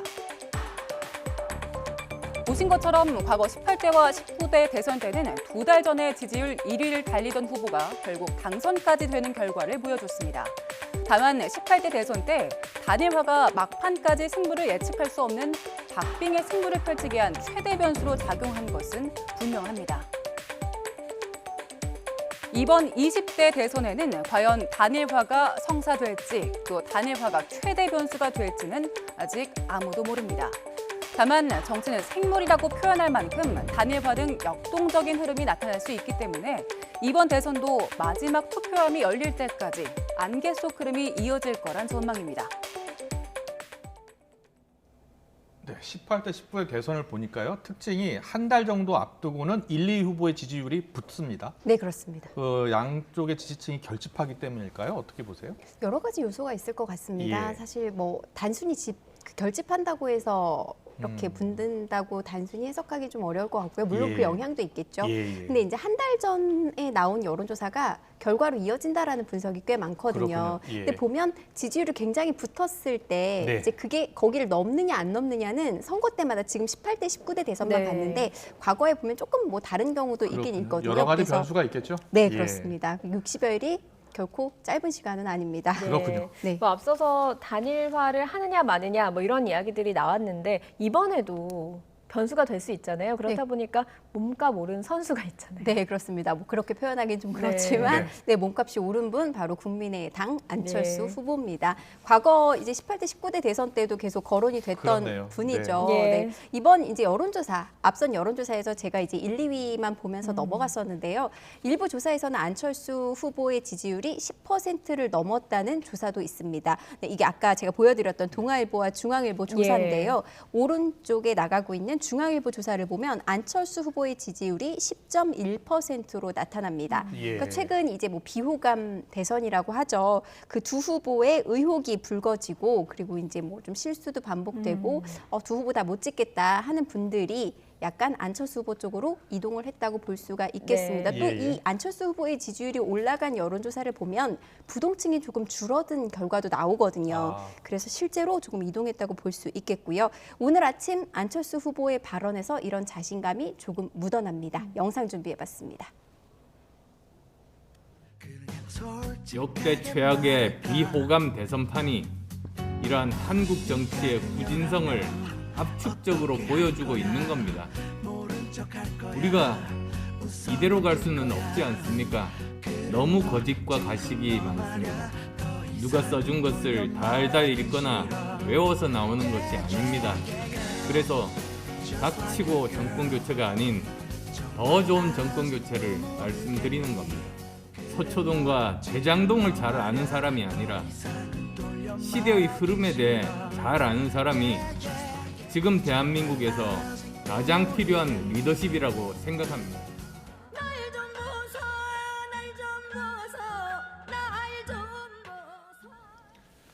네. 뭐 계속 완주하겠다는 뜻을 계속 밝히고 있던데요. 네, 그렇습니다. 그러니까 단일화 얘기가 지금 언론이나 뭐 다른 데에서는 계속 얘기가 나오고 예. 있는데 왜 그러냐면 이제 두 후보의 지지율이 좀 이재명 후보 살짝 오르고는 있지만 네. 아직은 정치기고요. 윤석열 후보 떨어지고 있고요. 네. 그리고 이제 야권 후보라고 보면 윤석열 후보가 떨어지고 안철수 후보가 올라가면 두 사람이 야권 연대를 예, 하면 뭐 이재명 후보를 이길 수 있지 않을까라는 얘기가 자연스럽게 흘러나올 예. 수밖에 없거든요. 하지만 지금은 다 선을 긋고 있습니다. 윤석열 네. 후보도 선을 긋고 있고요. 안철수 후보도 선을 긋고 있습니다. 하지만 지지율이 오르고 있기 때문에 세 번째 주제어는 제가 전력 질주에 시동 거는 안철수 후보라고 뽑아봤습니다. 예. 안철수 후보가 이제 그 10% 이제 벽을 넘고 2월 달에는 양강 구도로 들어서고 3월에는 이기겠다라는 이제 국민의당 관계자의 발언도 나오고 있거든요. 예. 1월 말에 3강구도요. 예. 네. 안철수 후보 뭐 자기는 원래 좀 느리게 시작하는 사람이다. 뭐 이런 이야기도 했더라고요. 네, 그렇습니다. 천천히 시작해서 네. 이제 점점 따라잡을 거다. 근데 사실 과거 대선에서 그렇게 보여준 적이 있거든요. 뭐 막판에 아까 보시면 예. 막판에 좀 떨어졌지만 문재인 후보와 접전 양상까지 간 적이 그렇죠. 있습니다. 예. 그리고 안철수 후보 입장에서는 그 당시에 접전 양상까지 갔다가 지지율이 떨어진 이유를 드루킹 사건이라고 해석하고 있거든요. 그 여론 조작으로 내가 그때 밀렸지 천천히 올라가도 따라잡을 수 있다라는 자신감을 계속 피력을 하고 있습니다. 예. 이제 뭐 오늘 아침에 이제 안철수 후보가 이런 발언을 했습니다. 물방울이 바위를 뚫는 것처럼 예. 내가 이끌어 나가겠다라고 했는데 이 발언도 한번 들어보시죠. 수적천석이라는 말이 있습니다. 물방울이 바위를 뚫는다는 뜻으로 작은 노력을 끈기 있게 계속하면 큰 일을 이룰 수 있다는 뜻입니다. 저는 수적천석의 각오와 노력으로 기득권, 불공정, 부도덕, 불합리에 당당하게 맞서며 구체제, 앙시행 레짐을 종식시키겠습니다. 네, 이렇게 비호감 대선이라고 할 정도로 두 후보의 가족 리스크가 작동을 하고 또 네거티브가 이어지니까 이제 안철수 후보에게로 부동층이 이동하고 그러면서 안 후보가 조금 더 자신감을 얻는 상황이고요. 아까 영상 구성에서 보셨듯이 안철수 후보의 전략은 두 후보를 모두 공격하는 겁니다. 네. 단점을 비판하면서 미래를 말하는 사람이 아무도 없다. 나만이 미래를 말하고 있다라고 강조를 하고 있습니다. 그리고 여기서 또 주목받는 인물, 국민의힘에서 대선 경선을 치렀던 인물이죠. 홍준표 의원이 안철수 후보를 호평했습니다. 그 홍준표 의원이 이제 청년의 꿈이라는 이제 사이트를 운영하잖아요. 네. 여기에 이제 한 청년이 이런 질문을 달았습니다. 두 후보 중 단 한 명만 정상이었다면 어떻게 보면 이제 이 글을 올린 청년은 윤석열 후보와 이재명 후보 모두 정상이 아닌 것처럼 보여서 누구도 못 찍겠다 이런 질문이었는데 예. 여기에 홍준표 의원이 안철수는 정상 이렇게 짧은 답변을 달았습니다. 여기에 화답하듯이 안철수 후보가 오늘 아침 라디오에 나와서 홍준표 의원님도 정상이다 이렇게 또 화답을 했는데요. 이 남은 두 달 안철수 후보의 지지율도 한번 지켜봐야 할 것 같습니다. 네. 자, 지금 속보가 들어왔는데요. 예. 김한길 세세준비위원회 위원장입니다. 윤석열 후보 직속 아닙니까? 선대위 소속은 아니고. 네, 근데 그렇습니다. 김한길 세세준비위원장이 위원장직을 내려놨다, 사의를 표명했다라는 뉴스 예. 속보가 들어와 있습니다. 예, 그렇습니다. 김종인 위원장의 선대위 쇄신 목소리와 더불어서 오늘 오전부터 신지혜 부위원장 그리고 김기현 원내대표, 김도욱 정책위의장이 모두 사의 표명을 한 바가 있는데요. 김한길 새시대 준비위원장도 사의를 표명했다는 소식입니다. 네, 그렇습니다. 신지혜 세세준비위원회 수석 부위원장이 사퇴를 했고요. 그 사퇴에 대해서 김한길 위원장이 오후에 여기에 대해서 2030의 마음을 제대로 몰랐다. 예. 이렇게 이야기하기도 했습니다. 그리고 이어서 조금 전 들어온 소식인데요.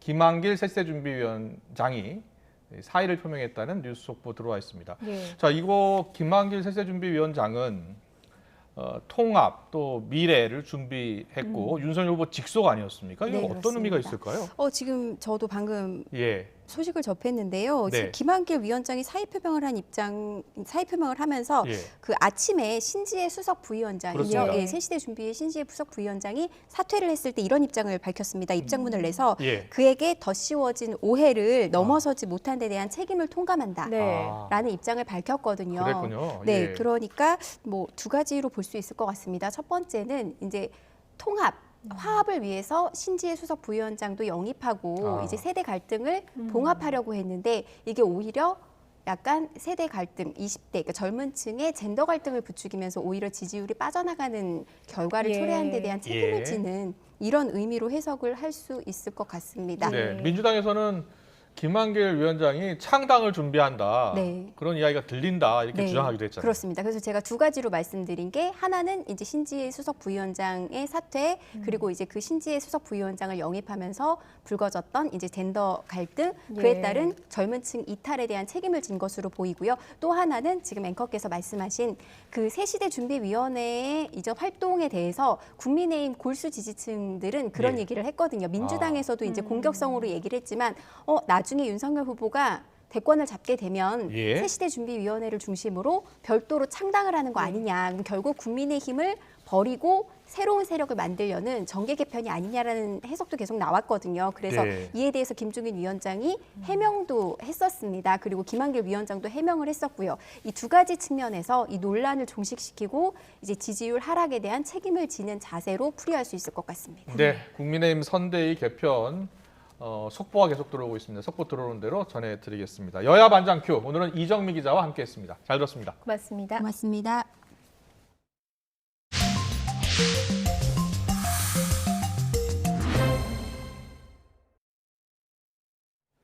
지난달 경기도 고양시 상가 건물에서 발생한 땅 꺼짐 현상의 원인을 파악하기 위해서 정밀 안전진단이 시작됐습니다. 건물 주변 일산 지역에선 최근 몇 년 동안 비슷한 땅 꺼짐 사고가 이어졌는데 이 지역의 지반 자체가 약한 만큼 기초공사를 더 깊이 해야 한다는 지적도 나왔습니다. 홍민기 기자입니다.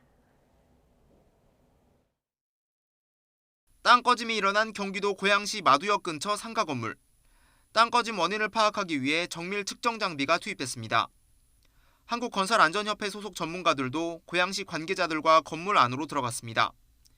지난달 31일 관련 보도가 나간 이후 처음으로 정밀 안전진단이 시작된 겁니다. 집안 침하와 건물 균열 원인을 파악하고 붕괴 위험도를 측정하는 데 초점이 맞춰졌습니다. 아마 일주일 정도는 될 겁니다. 아마 요 옆에 건물까지 같이 해야 될 거로 보여지기 때문에 이번 정밀 진단은 2주에 걸쳐 진행될 예정입니다. 고양시는 우선 건물에 지지대 55개를 설치하고 진동 감지 센서와 CCTV를 통해 붕괴 위험을 살피고 있습니다. 내려앉은 이 부분은 오늘 타가지고 여기 이제 오수관이 들어가고 있어서 그것도 우리가 좀 고수를 해야 되기 때문에 그렇게 진행할 겁니다. 이 건물이 있는 고양시 일산 지역에선 최근 5년 동안 땅 꺼짐이 모두 6번 발생했습니다. 전문가들은 당초 이 지역이 미세한 모래로 이뤄져 지반이 취약한 곳이라고 지적했습니다. 신도시 개발 과정에서 이 위에 흙을 덮기도 했는데 그만큼 건물 기초를 더 깊이 세워야 땅 꺼짐 사고를 막을 수 있다는 겁니다. 실제로 사고가 일어난 상가 건물은 기초공사의 지하 3층 깊이까지 포함해 땅 밑으로 12m 정도 공사가 이뤄졌는데 이 정도로는 부족하다는 지적이 나옵니다.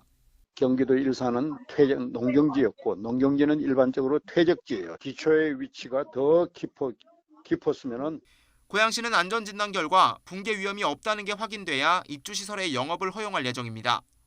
다만 사고 책임이 아직 명확하지 않은 만큼 입주자들에 대한 보상 방안은 논의하지 않고 있다고 설명했습니다. YTN 홍민기입니다. 오늘 낮 12시 5분쯤 강원도 인제군 남면 수산리의 한 야산에서 산불이 발생해 2시간 만에 꺼졌습니다. 산불 당국은 진화 헬기 3대와 산불 특수 진화대 10명 등 산불 진화 인력 67명을 투입해 큰 불길을 잡았습니다. 강원도 산불방지대책본부는 인근에 거주하는 60대 남성 A씨가 벌인 화목 보일러 재에서 불이 시작된 것으로 보고 A씨를 붙잡아 조사하고 있습니다. 수십억 원대의 재산 피해를 낸 아산 보일러 공장 화재와 관련해서 1차 합동 감식이 이뤄졌습니다. 경찰과 소방, 국립과학수사연구원 등은 오늘 오전 10시 반부터 1시간 10분 동안 1차 합동 감식을 진행했습니다.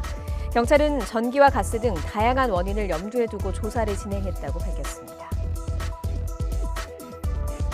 지난해 시즌 중 성폭행 혐의로 경찰 수사를 받아온 강원FC 소속 프로축구 선수 2명 가운데 1명이 구속됐습니다. 강원도 강릉경찰서는 주거침입 강간 혐의로 강원FC 소속 선수 27살 A씨를 구속했다고 밝혔습니다. 경찰은 같은 혐의로 팀 동료 선수 B씨에 대해서도 구속영장을 신청했지만 법원은 영장을 기각했습니다. 최관호 서울경찰청장은 한 어린이 스포츠센터 대표가 직원을 막대기로 찔러 숨지게 한 사건에서 경찰의 초동 대처가 미흡했다는 논란에 대해 사실관계를 조사하고 있다고 밝혔습니다. 최 청장은 단시 신고 내용이나 현장 상황 등을 고려하면 현장에 출동했던 경찰관이 살인 범죄를 인지하기 어려웠을 거라고 보지만 국민의 관점에서 미비한 게 있던 건 아닌지 확인하고 있다고 설명했습니다. 정부가 오는 17일부터 방역 패스 제도를 강화하면서 앞으로는 백신을 맞지 않았거나 맞고 일정 기간이 지나면 대형마트와 백화점 등 다중이용시설에 출입할 수 없게 됐습니다. 하지만 백신 부작용으로 맞고 싶어도 못 맞는 분들도 적지 않은데요. 정부의 정책이 과도하다는 지적과 필요하다는 지적이 엇갈리고 있습니다. 선은미 이대 목동병원 호흡기내과 교수 연결해서 짚어보겠습니다. 교수님 나와 계시죠? 네, 안녕하십니까? 네, 안녕하십니까?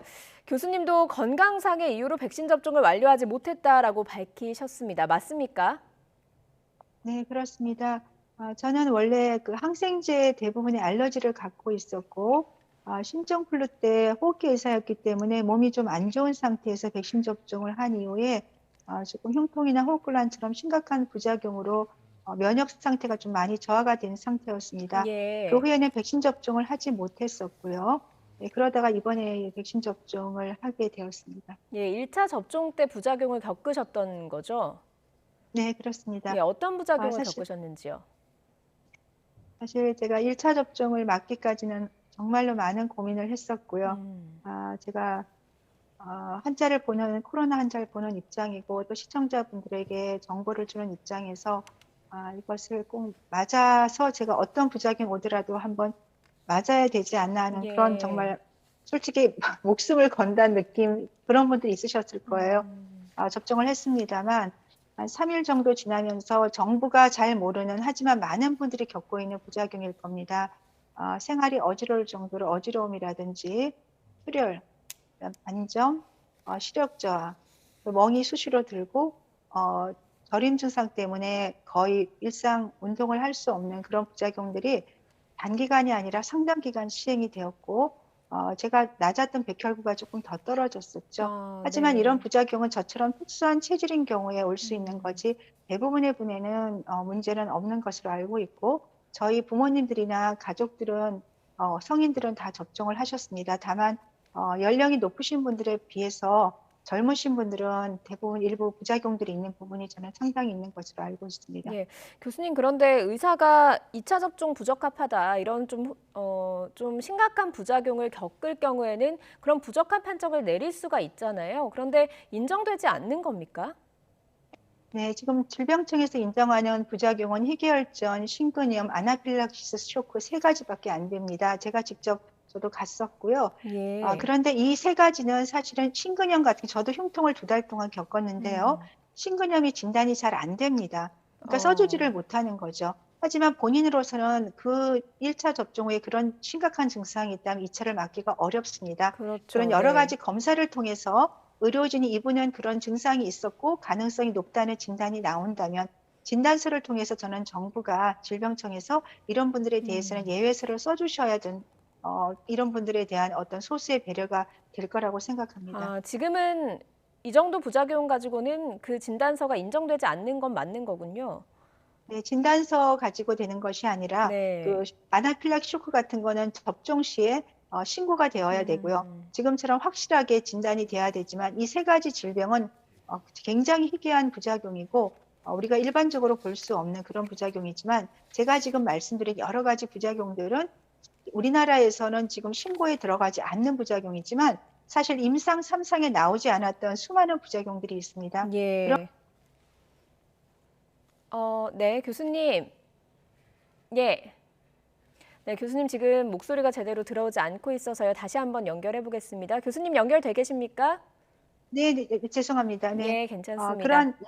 그러한 부작용들을 우리가 고려하지 않는다면은 많은 분들이 이 백신 접종으로 인해서 어려움에 처할 수 있고 또 백신 패스로 인해서 기본적인 일상생활에 큰 장애를 가져올 수 있다고 생각합니다. 예, 정부가 인정을 해줘야 되는 범위 그리고 대책들에 대해서 먼저 설명을 해주셨는데 그럼에도 불구하고 백신 접종은 필요하다 이렇게 생각하시는 이유가 있으신 거죠?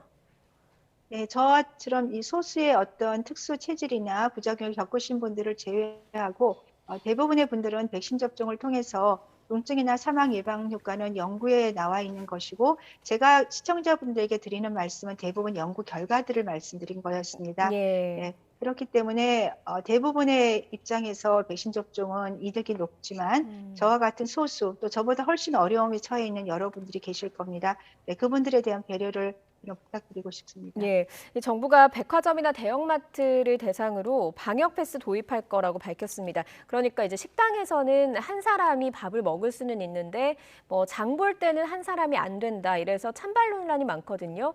이 부분에 대해서는 좀 어떻게 보셨는지요?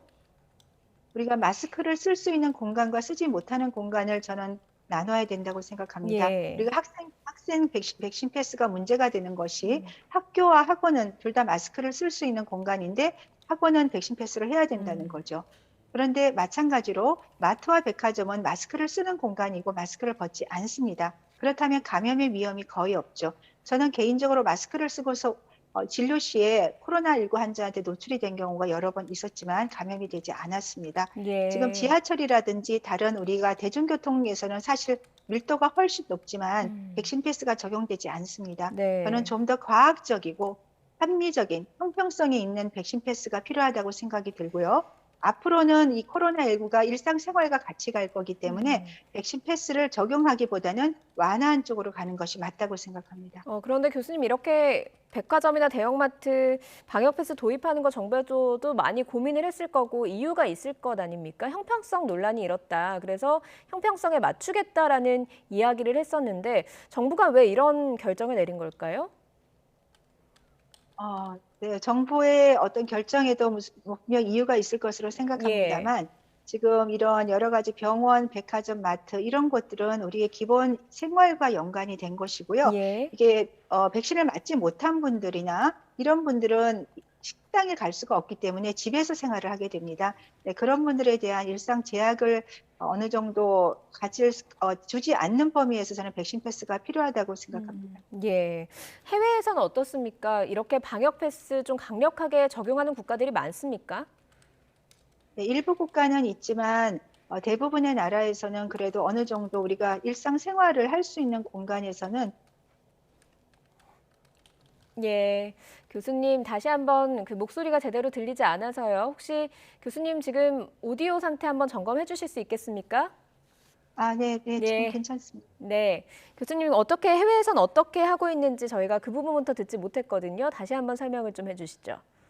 네, 해외에서는 일부에서는 좀 강력한 백신 패스를 하는 국가도 있지만 대부분은 그렇지가 않습니다. 그래서 우리나라도 앞으로는 이제 WHO에서도 전반적으로 올해는 코로나가 안정될 수 있다고 얘기하고 있고 오미크론처럼 약독화된 바이러스라든지 경구치료제처럼 효과적인 치료제가 나오고 있고 대부분은 백신 접종이나 기존의 감염으로 인해서 면역을 갖고 있는 상태이기 때문에 아마 우리는 독감처럼 위드 코로나로 갈 수가 있고요. 최근에 오미크론 결과를 보면 치사율이 10분의 1 정도로 떨어진 걸로 나와 있습니다. 그렇기 때문에 우리나라에서도 좀 더 백신 패스를 적용하기보다는 과학적 분석을 통해서 백신 패스를 완화하는 쪽으로 가는 것이 필요하다고 생각합니다. 예, 오미크론 그 치사율 이야기가 나와서 오늘 처음으로 국내에서 나온 사례를 한번 여쭤봐야 할 것 같습니다. 오미크론 변이에 감염된 환자 2명이 숨졌다라는 소식이 들어왔거든요.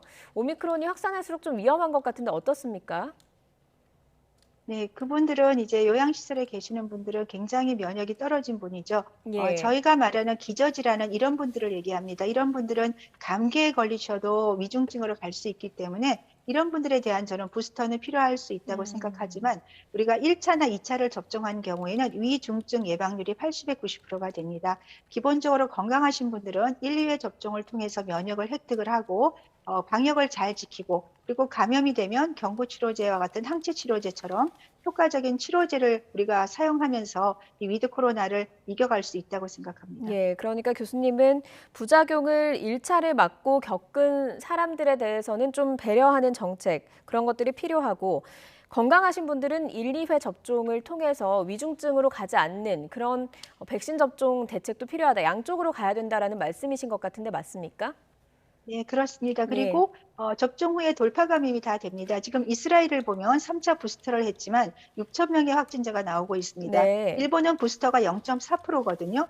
그러니까 부스터를 맞음으로써 모든 걸 예방할 수는 없습니다. 그렇기 때문에 우리가 지금으로서는 의료 체계를 잘 정비를 해서 경구 치료제가 들어올 경우에는 백신 접종을 해도 감염이 됐을 경우 치료제를 적절히 사용을 해서 일반적인 독감과 같이 갈 수 있도록 의료 체계를 정비하는 것이 저는 가장 효과적인 방안이라고 생각합니다. 예, 교수님 그런데 오미크론이 치명률이 높지 않은 것으로 알려져 있다라는 말씀을 앞서서 해주셨지만 델타 변이 바이러스도 최근의 상황을 보면 확진자가 늘어나면서 위중증 환자도 늘어나고 그러면서 고령층 사망자가 늘어나는 결과가 나오기도 했거든요.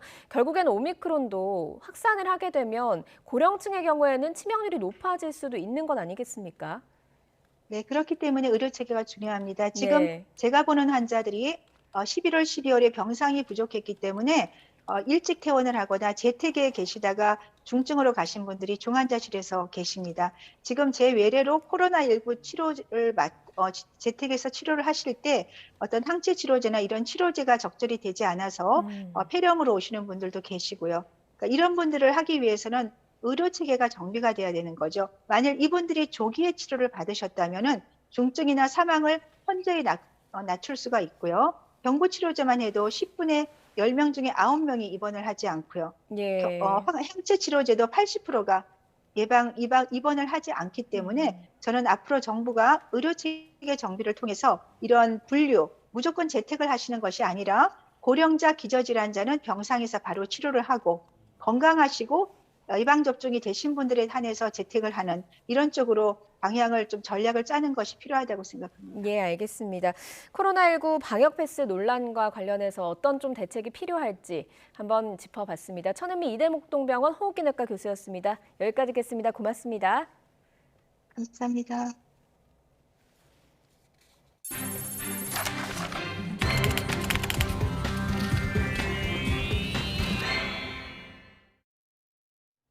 네, 방금 들어온 소식입니다. 국민의힘 중앙선대위의 발표인데요. 김종인 총괄선대위원장을 비롯해서 선대위 주요 직책 위원장들 전원 사퇴했다는 뉴스 속보가 들어와 있습니다. 그렇다면 김병준 상임선대위원장을 비롯해서 공동선대위원장, 또 총괄본부장, 그리고 앞서 전해드린 대로 김한길 새시대 준비위원장까지 모두 윤석열 후보에게 일괄하여 사의를 표명했다고 선대위가 공지했습니다. 다시 한번 전해드리겠습니다. 국민의힘 중앙선대위가 쇄신을 위해서 김종인 총괄선대위원장을 비롯해서 김병준 상임선대위원장, 또 공동선대위원장들, 또 6개 총괄본부장, 또 김한길 새시대 준비위원장까지 모두가 윤석열 후보에게 일괄하여 사의를 표명했음을 공지했습니다. 최근 이재명 후보에게 각종 여론조사에서 지지율 역전을 당했고 윤석열 후보가 오늘 일정을 잠시 중단했는데요. 김종인 위원장이 앞서 선대위 전면 개편 입장을 밝혔습니다. 그래서 후속 전면 개편, 선대위 개편 내용이 주목됐는데요. 일단 국민의힘 중앙선대위가 모든 직책, 총괄선대위원장을 비롯해서 모든 직책의 위원장들이 사의를 표명하고 또 이것을 후보가 승인할 경우에는 다시 후속 선대위 개편이 있을 것으로 보입니다. 국민의힘 중앙선대위가 쇄신을 위해서 김종인 총괄선대위원장을 비롯해 전원이 사의를 표명했다는 뉴스 속보 들어와 있습니다. 김종인 총괄선대위원장, 그리고 김병준 상임선대위원장, 그리고 공동선대위원장들, 또 6개 총괄본부장을 비롯해 새시대 준비위원장, 김한길 위원장까지 모두가 후보에게, 윤석열 후보에게 사의를 표명했다는 뉴스 속보가 들어와 있습니다. 관련 소식 이어진 뉴스 시간에 좀 더 자세히 전해드리겠습니다. 코로나 사태 장기화 등에 따른 원자재 공급과 인상 문제가 새해 벽두부터 심상치가 않습니다. 지난해는 중국발 요소수 대란 때문에 곤욕을 치른 바 있는데요. 이번엔 인도네시아산 석탄 파동에 먹구름이 끼었습니다. 김상우 기자의 보도입니다. 전국을 강타 중인 매서운 한파. 1월은 연중 전력 소비가 가장 많은 편입니다. 국내 발전 비중은 석탄이 35%쯤으로 가장 많고 그 다음은 원자력, 가스 등의 순입니다. 국내 석탄 수입은 절반은 호주로부터 하고 그 다음은 인도네시아로 20%쯤 됩니다. 세계 최대의 석탄 수출국인 인도네시아가 1월 한 달간 석탄 수출을 전격 금지한 것과 관련해 범정부 긴급 대책회의가 열렸습니다. 정부는 중국 등과 석탄 확보 경쟁이 벌어지더라도 이달 인도네시아에서 오는 물량의 55%가 이미 선적돼 있어서 큰 타격은 없을 것으로 내다보고 있습니다. 특히 인도네시아산 수입 비중이 높은 중국과 인도의 전력 수급 영향 등에 대한 상황 점검도 함께 함으로써 지난 겨울 동안에 발생하고 있었던 천연가스 시장의 공급 동향과 유사한 문제는 인도네시아발 석탄 등 국제 원자력 가격 인상과 수출 금지가 장기화하는 경우입니다. 인도네시아 정부는 자국의 석탄 단가를 톤당 $70로 제한하고 있는데 인도네시아 석탄업계는 톤당 약 100달러의 수출을 희망하고 있는 것으로 알려져 가격 인상은 불가피할 것으로 예상됩니다. 이렇게 될 경우 글로벌 석탄 가격은 물론 다른 원자재 가격의 인상도 우려됩니다. 특히 국내 발전 원가에 직격탄을 때려 철강이나 시멘트 등 석탄 사용이 많은 관련 업종은 비용 부담이 커질 수밖에 없습니다. 코로나 사태 장기화 등에 따른 원자재 공급 문제가 새해 벽두부터 심상치 않게 전개되고 있습니다. YTN 김상호입니다. 프로농구 최하위권 삼성, KCC의 연패가 해가 바뀌어도 이어지고 있습니다. 정규리그가 반환점을 돈 가운데 연패의 사슬을 끊을 수 있을지 관심입니다. 신윤정 기자입니다. 10개 구단 최하위 삼성은 새해 첫날부터 선두 KT에 지며 10연패 수렁에 빠졌습니다. 원정으로만 보면 15연패로 종전 11연패를 넘어 구단 최다 연패 기록을 새로 쓰는 중입니다. KBL 최고 스타 플레이어 출신 이상민 감독이 지휘봉을 잡은 농구 명가지만 올 시즌 탈꼴찌마저 힘든 상황입니다. 지난 시즌 정규리그 1위, 챔피언 결정전 준우승팀 KCC 역시 순위 9위가 맞섭니다. 새해 첫 경기 2위 SK에 져 7연패, 구단 최다 연패 기록인 10연패를 눈앞에 두고 있습니다. 전창진 감독은 사령탑으로서 최다 연패 기록에 단 한 경기만 남겨둔 상황인데 다음 상대는 선두 KT로 흑역사를 경신할 가능성도 큽니다. 두 팀 부진은 주축 선수들 줄 부상 때문입니다. 삼성은 외국인 선수 힉스가 발목 부상으로 시즌 아웃됐고 고군분투하던 오셰프도 무릎이 좋지 않습니다. KCC도 지난 시즌 정규리그 최우수 선수 송교창이 손가락을 다친 가운데 선수들의 동시다발적 부상으로 힘겹게 버티고 있습니다. 12일까지 경기를 치르고 나면 닷새간의 올스타전 휴식기. 짧지만 전열을 재정비할 시간이 주어지는 만큼 두 팀이 후반기 반등을 위한 돌파구를 마련할 수 있을지 주목됩니다. YTN 신윤정입니다. 내일도 출근길 보온에 신경 써주셔야겠습니다. 내일 서울 아침 기온 영하 6도로 오늘만큼은 아니지만 여전히 춥겠고요. 찬바람이 불며 체감 온도는 영하 10도까지 떨어지겠습니다. 한낮에도 1도에 머무는 등 종일 쌀쌀하겠습니다. 추위 속에 중서부와 전북, 영남 서부 내륙에는 내일 새벽까지 눈이 조금 내리겠습니다. 이후 오전부터는 다시 맑은 하늘이 드러나겠습니다. 다만 동쪽 지방을 중심으로는 대기가 무척 메말라 있으니까요. 화재 사고 없도록 각별히 주의해 주시기 바랍니다. 또 충북과 세종, 대구는 미세먼지 농도가 종일 나쁨 수준을 보이겠고 수도권을 비롯한 서쪽 지방 곳곳으로는 오전 한때 일시적으로 공기가 탁해지겠습니다. 내일 아침 기온 오늘보다 2에서 6도가량 높겠습니다. 내일 서울 아침 기온 영하 6도, 춘천 영하 10도, 대전은 영하 4도가 예상되고요.